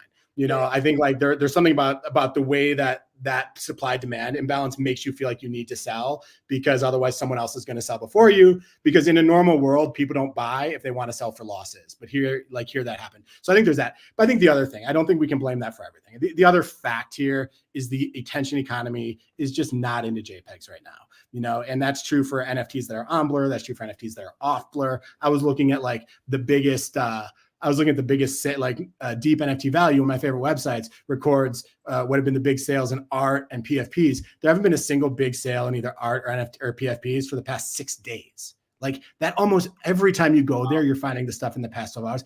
They're like right now, and this is this is even true in ordinals. Like I mean, when I was at ETH Denver and FOMOing over Node Monkeys, they were at like 0.9 Bitcoin. Right now, they're at 0.28 Bitcoin. Like the JPEG world has just completely lost the attention cycle right now. And, it's a super interesting analysis, what has driven that. But I mean, if you're owning one of these things and you're capital constrained and you're like, I can go put that on Wasabi and, that ETH on Juice and earn 17%, get points and Blast Gold and take on not a whole lot of risk, although everything has some risk. Like, yeah, it's like, I feel like that's, and by the way, someone's getting paid to take off my hands. So I don't know. I think we're seeing a fair bit of that. We did see Jenn saying in the comments, Min Dynasty bought an Azuki for a Spirit Azuki for 270,000. And I'm seeing Azukis are basically the only one here that has a lot of these sales.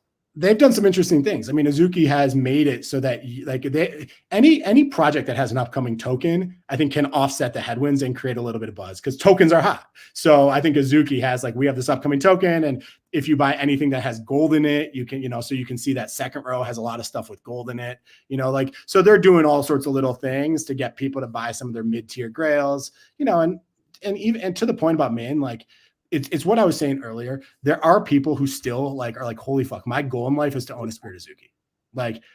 For me, I would love to own a zombie punk at one point, and even with those are, I think that connection to the collectibles is real, as much as a lot of the crypto and DeFi ecosystem likes to laugh at it. I've just seen enough of that economic behavior that I think that's real. And I think there are still people who really want to own a Spirit Azuki, and we're going to see those transactions every now and then. But before we wrap on, we talked NFTs, we talked Blast, high level, gold, incentives, a little bit of Pacmoon. I want to briefly get your take on Fantasy Top, just from a super high level, what you've been seeing, either as a player or a hero, because it's certainly an interesting narrative. And I've been kind of tracking some quantitative and qualitative observations from my end, but what have you been seeing? What do you find most interesting about Fantasy Top and how it's developed in the last kind of week and a half? First things first, I'm a data guy, so I do take it very seriously that I get things right. Choo Nava said that deep NFT value is broken. So maybe that is the reason why the sales haven't shown up. I think the idea I was saying holds, but maybe that was a false stat if it was broken. As far as Fantasy Top, thanks for that to the comments. As far as Fantasy Top goes, so I'm a hero, right? And I got into it. I spent those 2 months, those two days trying to tweet a lot for sure. I'm not investing in the cards. I'm not really a trader, and I have a full-time job. So playing that game is a little bit less up my alley. This is going to bother people, but I see a lot of very similar commentary to what we saw around Frentech. And the overlap is amazing in the sense of enormous interest. People are making tons of money. People made tons of money on Frentech. The whole narrative, when people are making money, the narrative shifts to why they're having fun, not why they're making money. So everyone's like, well, no, it's not about the money. It's because I'm also having so much fun. That was what Zeneca was saying. And people said the exact same thing about Frentech. It was like, I just got to meet these people I never thought I'd meet. I'm spending all this time in my room. I don't even go on Twitter anymore. You saw enormous websites spring up. You saw data platforms spring up just about Frentech, much more than what we're seeing about fantasy. So people are like, holy shit, it's bullish. Someone created a dashboard. that was going on at 10x the level when it came to friend tech. I built dashboards about friend tech. Like, so you're seeing very similar things. And then the other thing is people start saying, what if, and it always involves Taylor Swift using the platform. Like, what if they do X, Y, Z, and then Taylor Swift is on? People were saying the same thing about friend tech too. So I see a lot of pattern recognition right now. I think this can go on a little longer because there's so much gold. Like the amount of gold, they just got dropped $20 million worth of gold, right? Like the incentive structure can really power a lot of behavior. So I can see this going on for a long time. To me, the question is when prices on an Ansem card go from 3 ETH to 0.5 ETH. Let's just say that ever happens. God forbid. Let's say that ever happens. When those prices go down, do people still care? If people are losing money, are they still talking about how fun it is? Are they saying, holy shit, like you're the idiot. You spent $7,000 on an influencer's trading card. You should look in the mirror. You know, that's the commentary that we get later. You know, and I feel like right now we just rinse and repeat. So yeah, maybe there's some there. As a hero, I find it very tiring. And I think that we are going to see that. I think they need to find a way to incentivize good finishes for heroes, so that heroes really want to work. Because right now, like, you know, like you can have a great finish, but if your floor price is, if people don't know who you are, no one even notices that leaderboard. And if your floor price is 0.04 ETH, like you're not even getting paid that much, even if you're top 20. Right. So I think I think that hero fatigue is going to be very real. If I were a trader, I agree with Zeneca. I'd be going after these new people because they're the ones who are going to be in the put me in coach mode, you know, and you know, I think that those are the guys who are who you want to be buying here. I actually hadn't even thought about that. The level of it, there is no incentive for you to get like a top 10 finish other than getting the royalties or the fee split from your cards. See, I mean, you have to assume that the free market's going to say like that's someone I want to hold over time. But ultimately, people are buying people with good kind of degen Twitter brands as opposed to necessarily people who finished high in the last tournament. Yeah, very interesting. Well, we'll see how it plays out. Sam, we're over time here, but fantastic little chat with you. I really appreciate you coming on. I hope you have a fantastic weekend. Enjoy your Saturday, Sunday with the family. I love that Blur sweatshirt. And make sure to follow Sam at Punk9059. A little rebrand a couple months ago from NFT statistics to NFT stats. You love to see I'm thinking, Clemente, I need your advice. I'll throw this out to people. I'm thinking about just changing my title to stats, STATS. None of this .eth. .eth is last year, just stats. I'm 100% agree with it. I love it. I think 1000%. We've been having a little bit of a rebrand conversation in our own organization from Nick changing his name from NFT Nick, rebrand, choose Rich Nick. Or I don't know what he made it recently. I think it's just Nick O'Neill now. But yeah, we did a little rebrand here. I do think it's beneficial to possibly rebrand. Nick was saying maybe Blast Stats would be a good alternative as well. Yeah, but that's, you know, I love Blast. I'm a Blast maxi. I think it's an awesome farm, low risk, high reward. I'm all about it, but we know that too will pass. Yeah. Here you got Vival saying heroes signed up to be in the sport. Time to head to the gym, boost those stamina. Haha. I'm with you if they incentivize it. If they incentivize it, that's going to happen. Right now, it's not being incentivized. Right now, literally, you just get yelled at by a bunch of people and you feel pressure. So I'm with you. I think like if they start incentivizing top finishes for people, then you are going to see people getting a little more into it. And we saw that. All right. Have a good one, Sam. Appreciate it. Thank you so much. All right, we are in the tail end of the show here. It's been a fantastic time so far. Quick reminder, if you're listening, we're giving away $200 in Pacmoon. Just comment if you're listening on YouTube, if you're listening on Twitter, give us a little retweet and a like. We'll give these away at the very end of the show. But to take us home here at the home stretch of the stream, been fantastic so far. We have Jenn joining us. She's the co-host of the Remint Reality, the hot Remint Reality podcast with Wardaddy. I think no contest. I would call her the biggest Swiftie in all of crypto Twitter. She's the talk of the town right now, been dominating, just absolutely crushing Blast content, made a high conviction bet back in February, I'm assuming maybe even earlier, to double down on Blast. That bet has absolutely paid off handsomely. Jenn, welcome to the show. Good to have you. Let's go. I'm actually wearing my newest Taylor Swift sweatshirt. So that was like perfect timing. I've been living in this all week.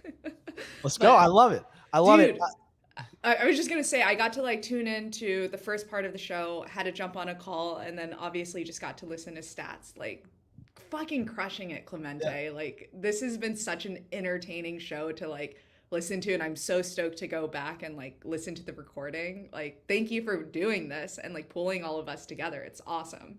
It's been an absolute, I've had a jam doing it. I appreciate the kind words. And I do actually want to talk to you about content in general. And I think the lane is wide open for creators right now. You've been the biggest example of that.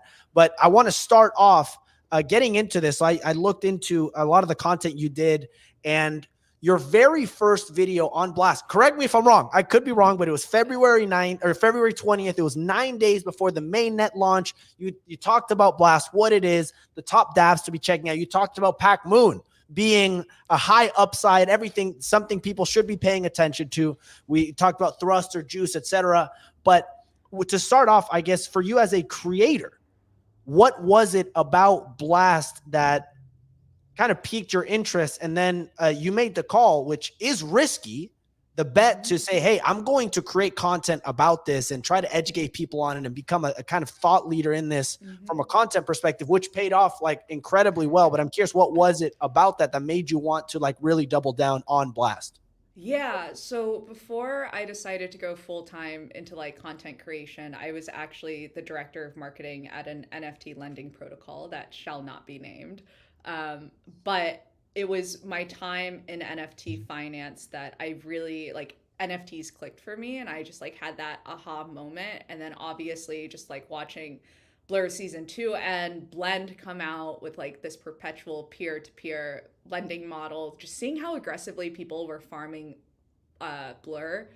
And obviously, because I was spending so much time in NFT finance, we always have conversations around perps, options, like hyper financialization.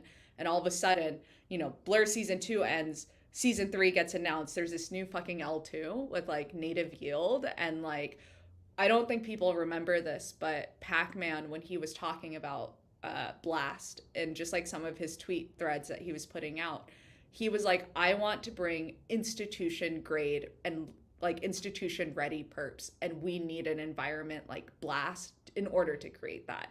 And so like that piqued my interest, and like we obviously started talking to NFT perp and Wasabi on ETH mainnet, like just getting a sense of like how the folks who have literally been building in this vertical for weeks are feeling about it. And obviously there was like a lot of hesitation, and I think like that was kind of just like the thesis that I had forming, was like there's going to be this like hyper financialized environment. And on the flip side, like as a creator, like I always kind of considered my niche NFT finance, but if we're being real, no one gives a fuck. Like I put so much time, like I had this whole like super like NFT finance 101 series that I was working on, that I was like literally putting like 2-3 days of work into each episode, and I just like saw the engagement, and I saw like the first one did really well, and it was great to do regardless, but I was just like, no one cares about this narrative, which like makes me sad, and I think people should care. I think it's over and underlooked, but I was like, I know we're going to see this play out in some way on Blast. Like I'm going to like start watching Blast more carefully, and that's kind of like in February I was like, you know, it just makes sense. Like this is timely, this is news, no one else knows what the fuck is going on. It's an even playing ground, and like I have a real opportunity, and like Remint overall, like Dalton and I have a real opportunity to like really carve out like a space for us as like the go-to people as a content resource. So like that was kind of like the thought process from December to February regarding Blast. And it paid off. It certainly paid off. Like you guys have been, it was a great bet that you made, both as from Remint, you and Dalton, but also from a creator perspective. And I want to talk about this later, because I do think the ecosystem that Blast is creating right now with both Pacmoon and Fantasy Top is the biggest opportunity for a creator in this space right now to be able to monetize their content in an effective way that's not, hey, I just sell basically this slot where people sponsor it and that's it. It's revolutionizing it a little bit. We'll see how it goes, because obviously it's been price go up, so it's been a lot easier. I don't know how long it'll last, but before we get into that, I do want to talk about the podcast you did with Pacman, and I believe this was at NFT NYC, when you guys chatted all things Blast, Blur, and kind of his high-level perspective. And I think you've studied him a lot, similar to NFTStats, where the thing that's interesting about Blast, and I caught onto it just in time almost, where I was like, oh, part of what you need to do if you're trying to play the Blast game, which is interesting and unique, is you are predicting Pac-Man's future behaviors almost, right? So it's almost like you're studying a person, trying to figure out how what he's going to do next, right? And when you look at his behavior, it's on like socially, for example, he goes on this tirade of announcements where he just dominates for like 3-4 weeks, and then he just goes into ghost mode. You don't hear about him for like 5 or 6 months, and then he dominates again. Right now he's in like this domination kind of whirlwind right now. But you spoke to him. There were various takeaways that I got from it. I recommend listening to it, by the way. I'll put the link for anyone listening. But were there any other takeaways? He's revealed a lot of his cards since then, in terms of his plays, what he's thinking about it. But when you look at Blast today and what might be coming next, what are you most excited about? How are you kind of thinking about this ecosystem right now? I'm going to push back. I don't think Pac-Man's given away all of his cards. He strikes me as someone who's like incredibly, like, I guess calculated is not the right word, but like, I feel like Pac-Man is someone who, yes, thinks of stuff like on the spot and figures out solutions, but I think he has a place that he wants to take this ecosystem, and we're nowhere even remotely close to where he's envisioning that. So like high level, outside of the things that most people are talking about from the interview, I think the thing that gets looked over a lot is this is like the first time we have any type of like blockchain environment where you're natively earning yield. And, you know, there's a lot of mid-curve takes out there on that. And my thing is like, well, why didn't you fucking build it if it's so obvious? Like, you didn't do it. And like, you know, it is what it is. But because of that native yield, I think we're going to see a ton of new metas pop up. And like, we're already kind of seeing it with the refundable NFT mints. And I think that's just the beginning. Like, if we start to think about what is the power of native yield across like all of these different verticals, whether that's perps, dexes, lending, it looks so different across each one. And I think like the other thing too is like, I am so excited for like the builders in this space. Like, I know Stats is always like, well, Pac-Man wants them to give all the revenue back to the users. And I don't necessarily think that's true. Like, another feature of Blast is there's gas revenue share to all of the apps that are there. So for every single transaction that we push through on, let's say, Fantasy smart contracts, Fantasy, I think after like a 30-day period, can actually claim all of that gas. That opens up completely new revenue streams for all of the different people who are looking at building applications. There is literally no other L2 that you can go build on where you get a cut of the gas, if not all of the gas, that your contracts create. And so there's like all of these like really more nascent, nuanced things like this that I think he's like hinted at, but I don't think people are paying that much attention to, because everyone's like, oh my God, Jackpot. But I'm like, this ecosystem is so young and it's just getting started. Like, I think we're going to continue to see, I actually don't think I've seen this, but it's like, we're going to get to a point where perp dexes or anywhere where we trade will not charge fees, because they could take the native yield as a fee, or they're just going to be like, the gas revenue is the fee. Like, does that make sense? I feel like we haven't really seen that play out a whole lot on the timeline yet. But I think it's coming. It's more user friendly. And what he talked about in that interview, it was this Robinhood level effect where, because the user is not what's being necessarily monetized, that's actually what kills off a lot of platforms, right? Is like getting users is one thing, but monetizing them is a completely different strategy. Exactly. And then you take that though, you like take that possible monetization stream and then you take all of the incentives that Blast is giving to the developers. Like Dalton says this a lot. And I think we got this from our friend Ben, but it's like when you actually, it's three things. When you raise money from VCs, that is rocket fuel. Like you should not be raising money from VCs unless you have a product that you're like, I'm at a point now where like I need to scale this. Like we've bootstrapped it up to this point, we've grown it up to this point, but like we cannot go further without capital injection. So like VC money is a form of that. A TGE is a form of rocket fuel. You only get one shot at it, and that could be millions and millions of dollars that get injected into like these devs' pockets and like just generated into the ecosystem overall. But like from a user acquisition perspective, I think Blast is like so insanely interesting, like not only as a builder, but like as a creator. Like I'm seeing it myself firsthand as a creator. But like for builders to be able to immediately incentivize all of their users with some of these rewards, it's like, yes, when all the incentives are gone, there's going to be some drop off, but there's going to also be like, you're going to have a much faster discovery of like who your power users are and who your target users are. Like after all of this, like Wasabi is a perfect example. They've been on ETH mainnet, I think like a year, 2 years. They started off as perps and options, 1,000 users.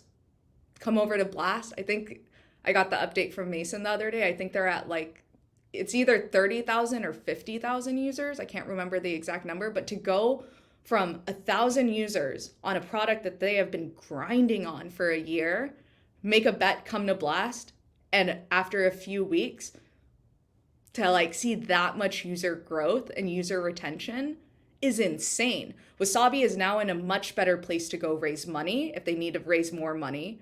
They're in a much better place to like find better strategic partnerships. Like there are levels to this, Clemente. Do you see them? And it's I love that, but I also still would argue that the lack of like there's like, and I'm exaggerating, but compared to everywhere else, like especially in the NFT front, in terms of teams that I feel like get it and are just freaking dominating, there's not a lot yet, right? We saw Wasabi, we saw Pacmoon. So I agree that there's still. I think you have to separate out the NFT projects from the DeFi protocols in the same way that you have to separate out like the gaming projects from the DeFi protocols. Like we cannot compare Cambria and Wasabi. They are apples to oranges. You know what I mean? Okay. And like the other thing too, it's like, how long has Blast been around? Like less than 2 months, like just about. And then on top of that, what other L2 that's been around for significantly longer has as much activity? And if we want to focus on the NFT side, we can, because like all the other L2 NFT ecosystems are basically non-existent. And while yes, incentives are definitely propping up the NFT ecosystem we're seeing on Blast, it's like one of those things that I think like after people do this for a while, they're just going to fall in love with the nature of being on Blast. They're going to realize like, why the fuck would I go over to base or somewhere else where my money isn't naturally growing for me? You know what I mean? It's like one of those things that I think because we're so deep in the trenches, it's so easy to be like, well, yeah, but it's like, if we zoom out, this shit has literally been around for like 2 months. It does. It's hard to get caught up. And I actually had that moment. I was listening to your episode that you did with him, where as a trader or a speculator, you get so caught up in the day to day of like, oh, I'm going to farm this token, I'm going to get in here and all that. But like when you zoom out and actually think the bigger picture, it's hard not to get really, really excited about what's being built here. A lot of people are saying, and the narrative on Twitter does seem to be that this is still. Blast is still, compared to 2 weeks ago, there's been a massive increase in attention and people that care about it. But I wouldn't say necessarily core believers versus like people that are like just here to farm this thing and are going to be gone in 2 weeks when runes start popping off, right? Yeah, when we're gonna start popping up. How's your pup doing, Clemente? Not well, not well at all, not well at all. And I'm actually very like, my thought process, both as a creator and a trader, I'm very excited about this possibility of literally just sticking to what Blast is being built and just trust what Pacman's building, trust what he's doing, and just try to be a core user versus trying to like farm and hyper speculate on it necessarily. And hopefully something gets built here over a long period of time. But I do want to talk, move on from Blast at a high level and more so on Fantasy Top.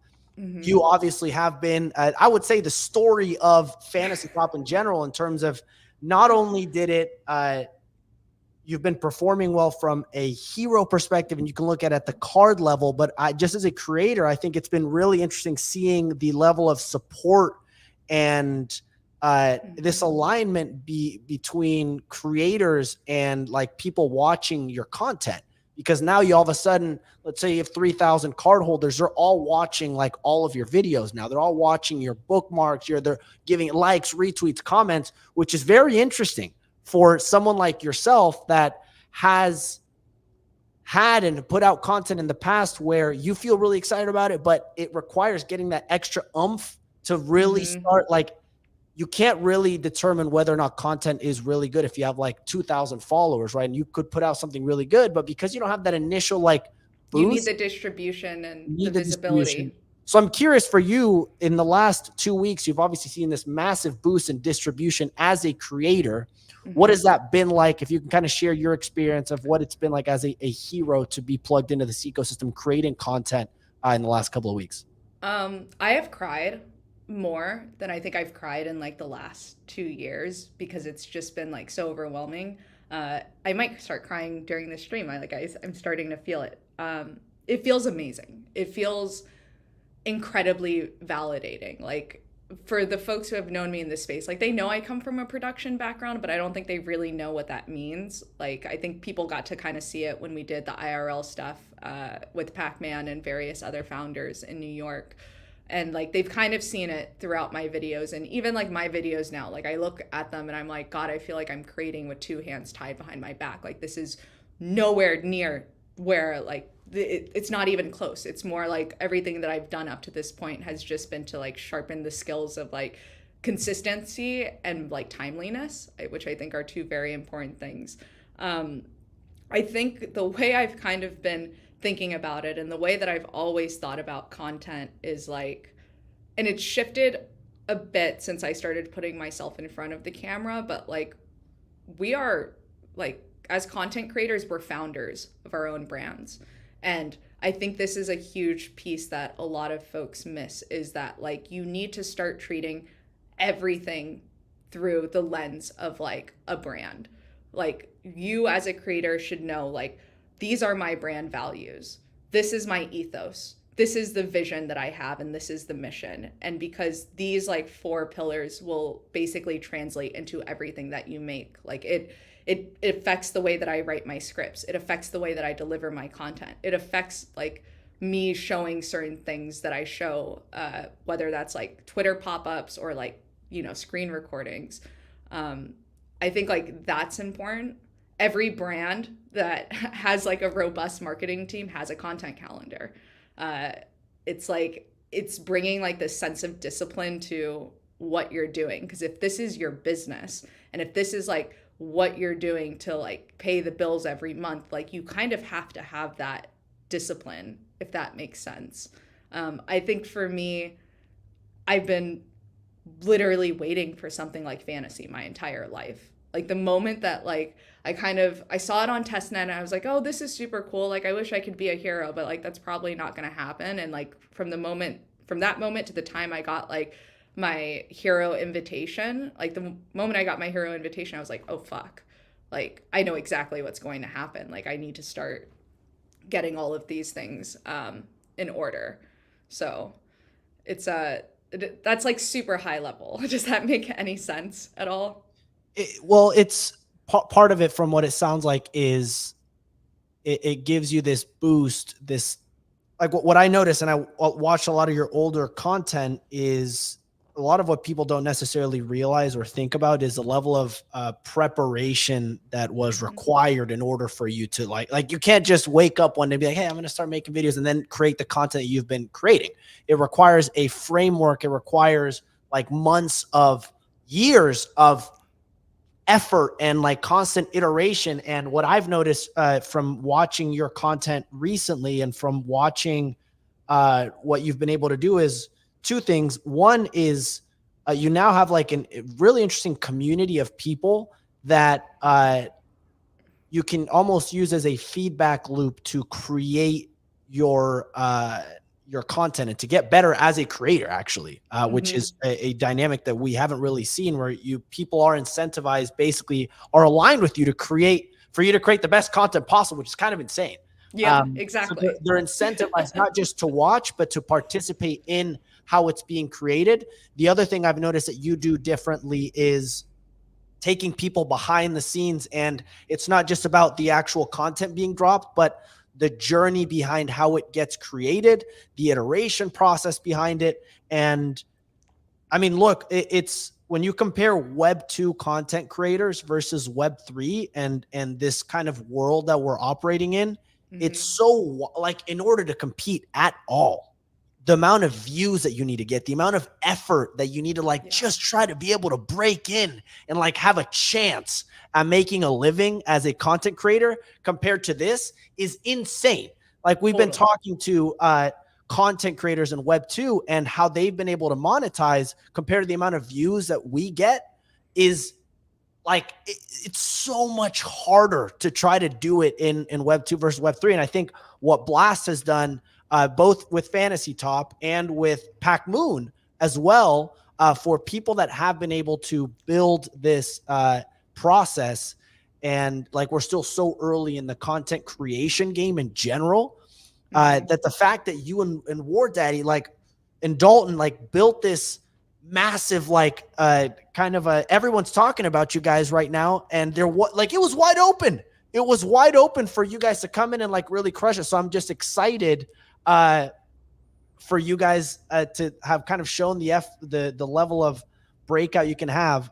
It's not even a question necessarily, but it's just been impressive and really great to see it play out. And I think it's only going to increase the level of quality content that gets put out. Yeah, I think so too. And you know, it's one of those things that I think part of why folks are cheering for us, and I know this sounds cheesy, but like Dalton and I pride ourselves on a few things. Like, one, I think we show up in person the same way that you guys see us online. The same way that we interact on Twitter is like who you're going to see if you ever bump into us at an event. And so there is like this authenticity that is like a pillar to just like who we are. And we both did not, like, I did not grow up with money. He did not grow up with money. And I think there's, I don't want to call it a chip on the shoulder, but for everything in our lives, we've had to work for it. Like, Dalton's story is absolutely fucking incredible. And we're going to tell it with some justice here in the coming weeks and months, so you guys can all get a peek. But I think, like, for me specifically, and not to make this about being a woman thing or whatever, but I don't think that people have seen someone that looks like me win in the trenches or in terms of being a degen. I have had so many women reach out to me to be like, fuck yeah, like, let's go. But I've also had people be like, oh my God, like, you're Asian. Like, there's finally someone that's like Asian that's representative of me in CT. Like, that's really cool. And I think there's something really, really fucking special about that. And I think there's also something that is like really powerful there too. So I think it's just like a culmination of all of those things. And I think what we're trying to do a little bit more is show people a little bit who we are. You know, like, if they're a builder, they probably know us from like our operator capacities, but like it's one of those things that we've both just realized we've kind of had crazy lives, and why not sprinkle some of that lore in throughout? And I think that's working really well as a strategy. Absolutely. And when you look at as a creator, I'm very curious how you're thinking about this, because in general, it's cyclical. I think as a content creator, it's hard to, and you're almost not incentivized to stick to one thing. in terms of what you're covering, what you're creating this content about, you can make the argument that Blast has staying power, that Fantasy Top has staying power, etc. In general, you will see other trends come up, other things that are interesting. And I've seen you guys interview someone from Magic Eden. I think it was the CEO, right? One of the co-founders. Co-founder, right. You guys are talking to him, and I'm curious, as a creator, you've had this massive parabolic rise in the Blast ecosystem, covering the Blast ecosystem. How are you thinking about where you go to next? Is it sticking to what's going on Blast? Is it trying to expand and cover more of what's going on and be seen as just this educator in crypto in general? How are you thinking about that? So ever since we started Remit, we've always covered multiple ecosystems, mostly like ETH mainnet, Sol. Dalton's way more into BTC and ordinals than I am. And so it's like we've already had like that multi ecosystem coverage. I think where we choose to focus is where we're in the trenches. And I think like that's another thing that sets Dalton and I apart as creators, is we're not just like sitting here high and mighty being like Fantasy Top looks like a Ponzi and the numbers not mathing. It's like, no, we are like in the trenches with people. And so it's kind of, I feel like our content is always going to be very reflective of where we are personally as individuals putting our time into exploring. And I also just think like, there's going to need to be more thought put around what this looks like long term, but this goes back to like, as a creator, I think it's really important to have those brand principles, because then we can revert back to that and be like, well, what was our mission statement? What was our vision statement?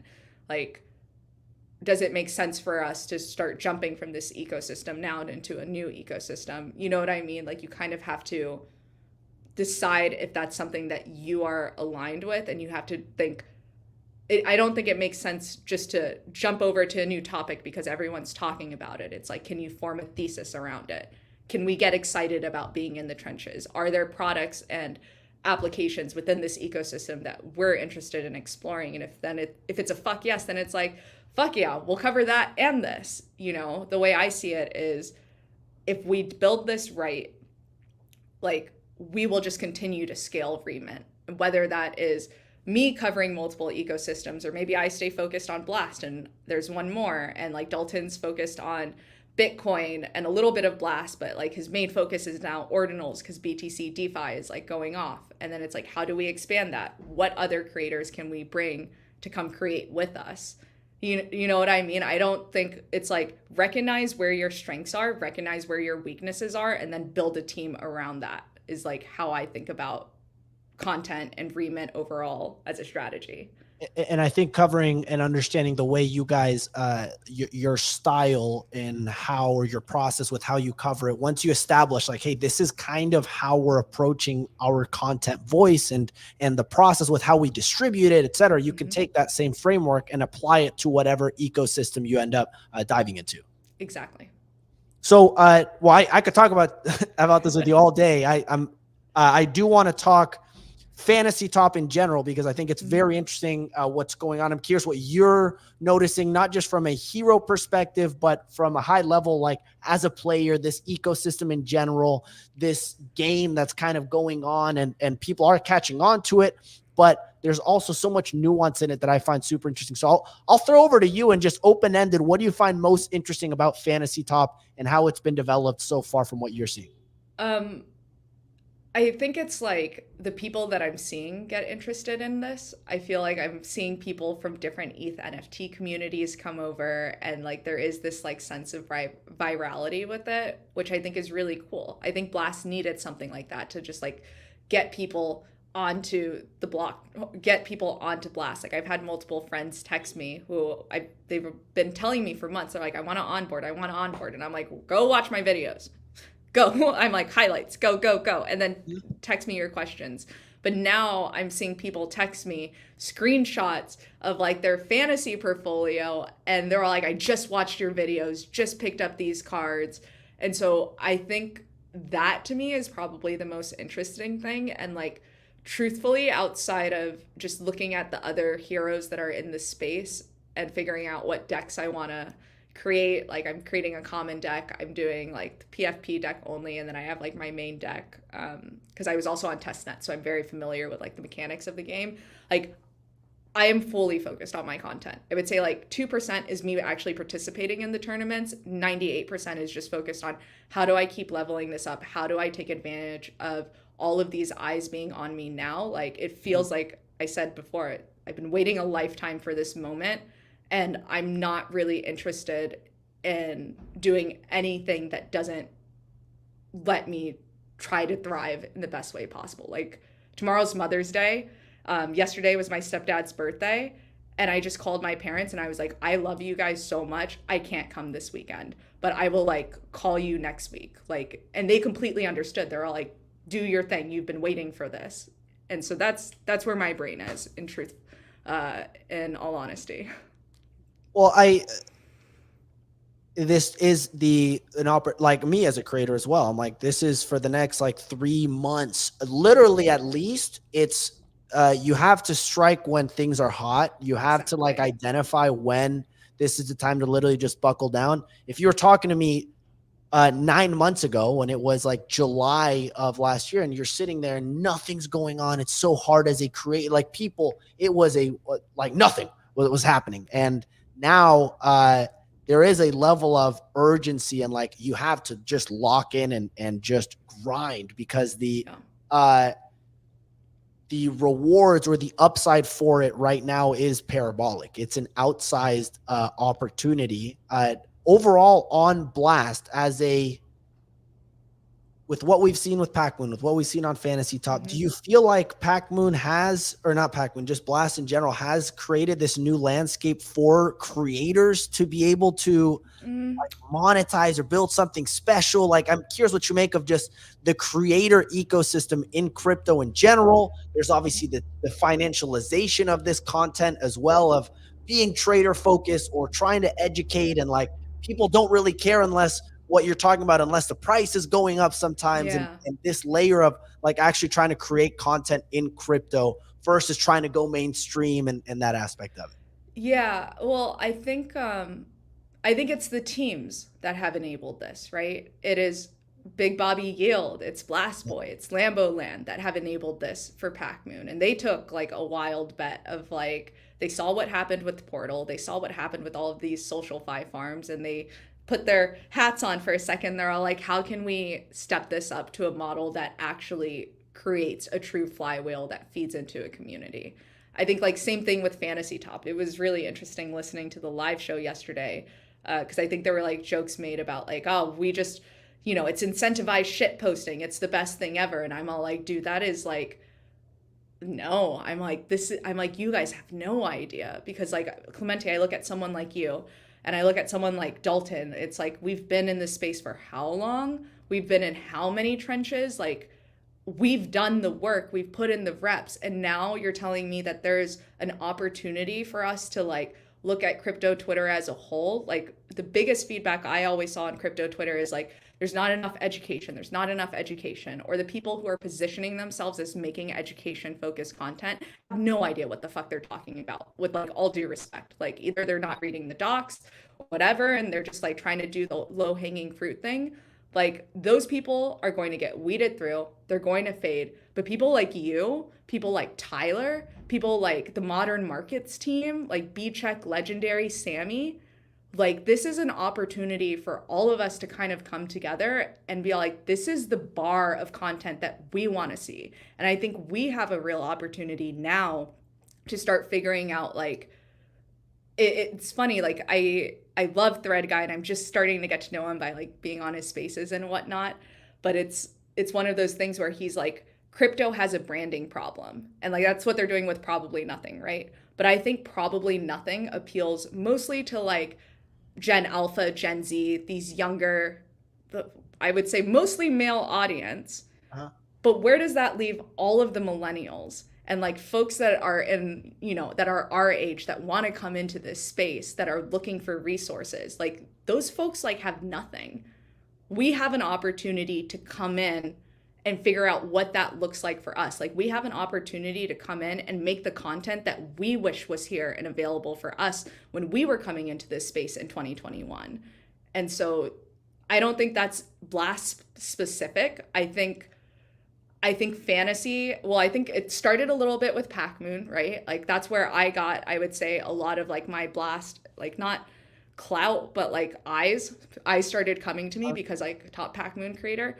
But with fantasy, I think like, I don't think this was intentional. I think this is just going to be a byproduct of people finding folks that they actually really fuck with from like a value perspective, a content perspective. And we'll see how long it goes, but you said it earlier, the fucking thing is wide open.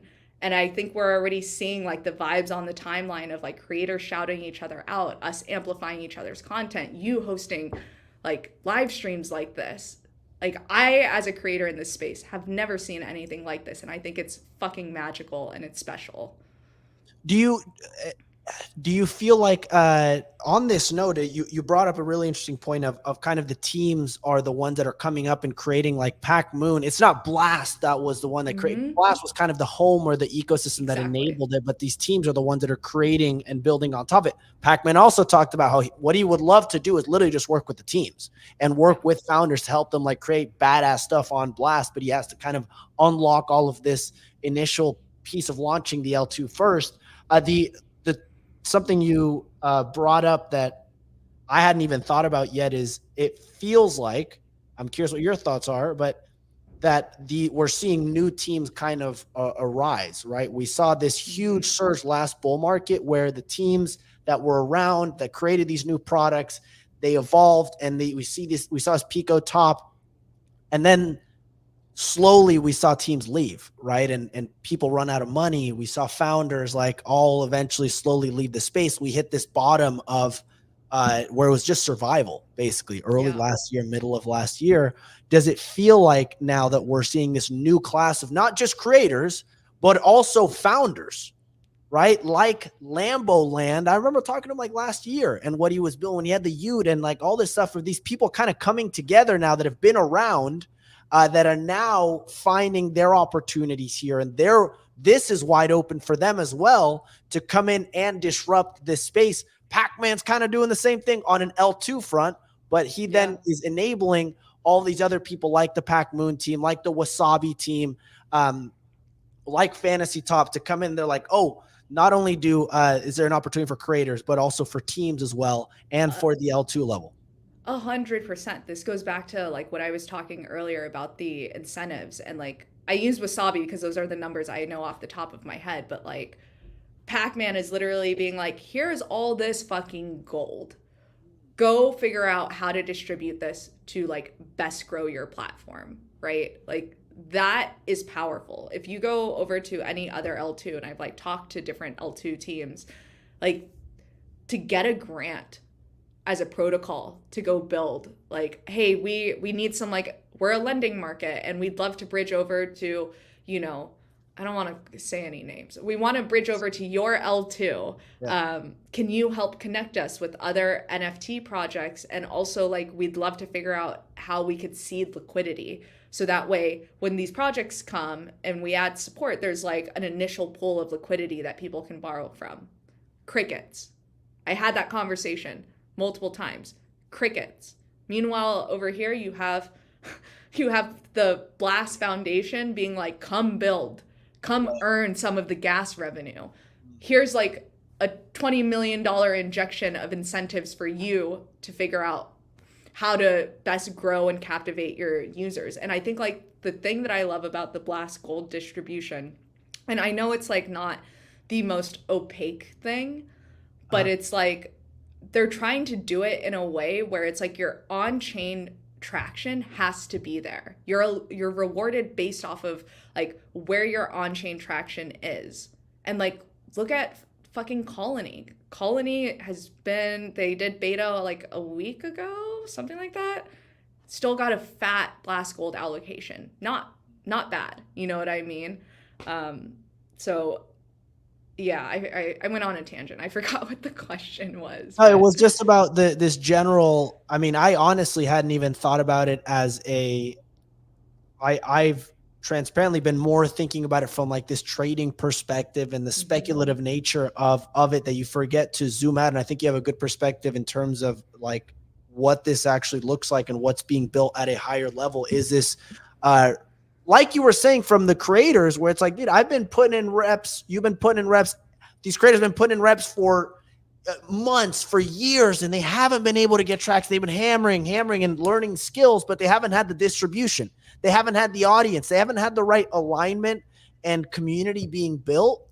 Yeah. These teams as well. They've been trying to survive, right? They've been this brutal bear market. They're trying to find product market fit. They're trying to find users. They can't find it. They're like, dude, we're trying all this stuff. Wasabi's a really interesting example, right? They were just hammering. And now Pacmoon is creating this ecosystem for the teams to be able to do it. So it's kind of happening on 3 levels, right? Where Pacmoon is now stepping in and kind of creating his L2 that's disrupting and kind of building and building something that's getting traction on his end. And then that's enabling teams to be able to step in and create really dope shit that we haven't seen yet, that's innovative, that's ahead of and disrupting kind of the old guard, the class of 2020, 2021. And now we're seeing it then at the bottom of this is the creators, right? Who are being in and stepping in and now having this opportunity with like Fantasy Top, with Pacmoon, that's unlocked there. The last trickle down effect will be to the end user, right? Because they then get a better educational content, better content in general. Just a better user experience being in the ecosystem. And I think like the other thing too is like from a builder's perspective, Pacmoon is so interesting.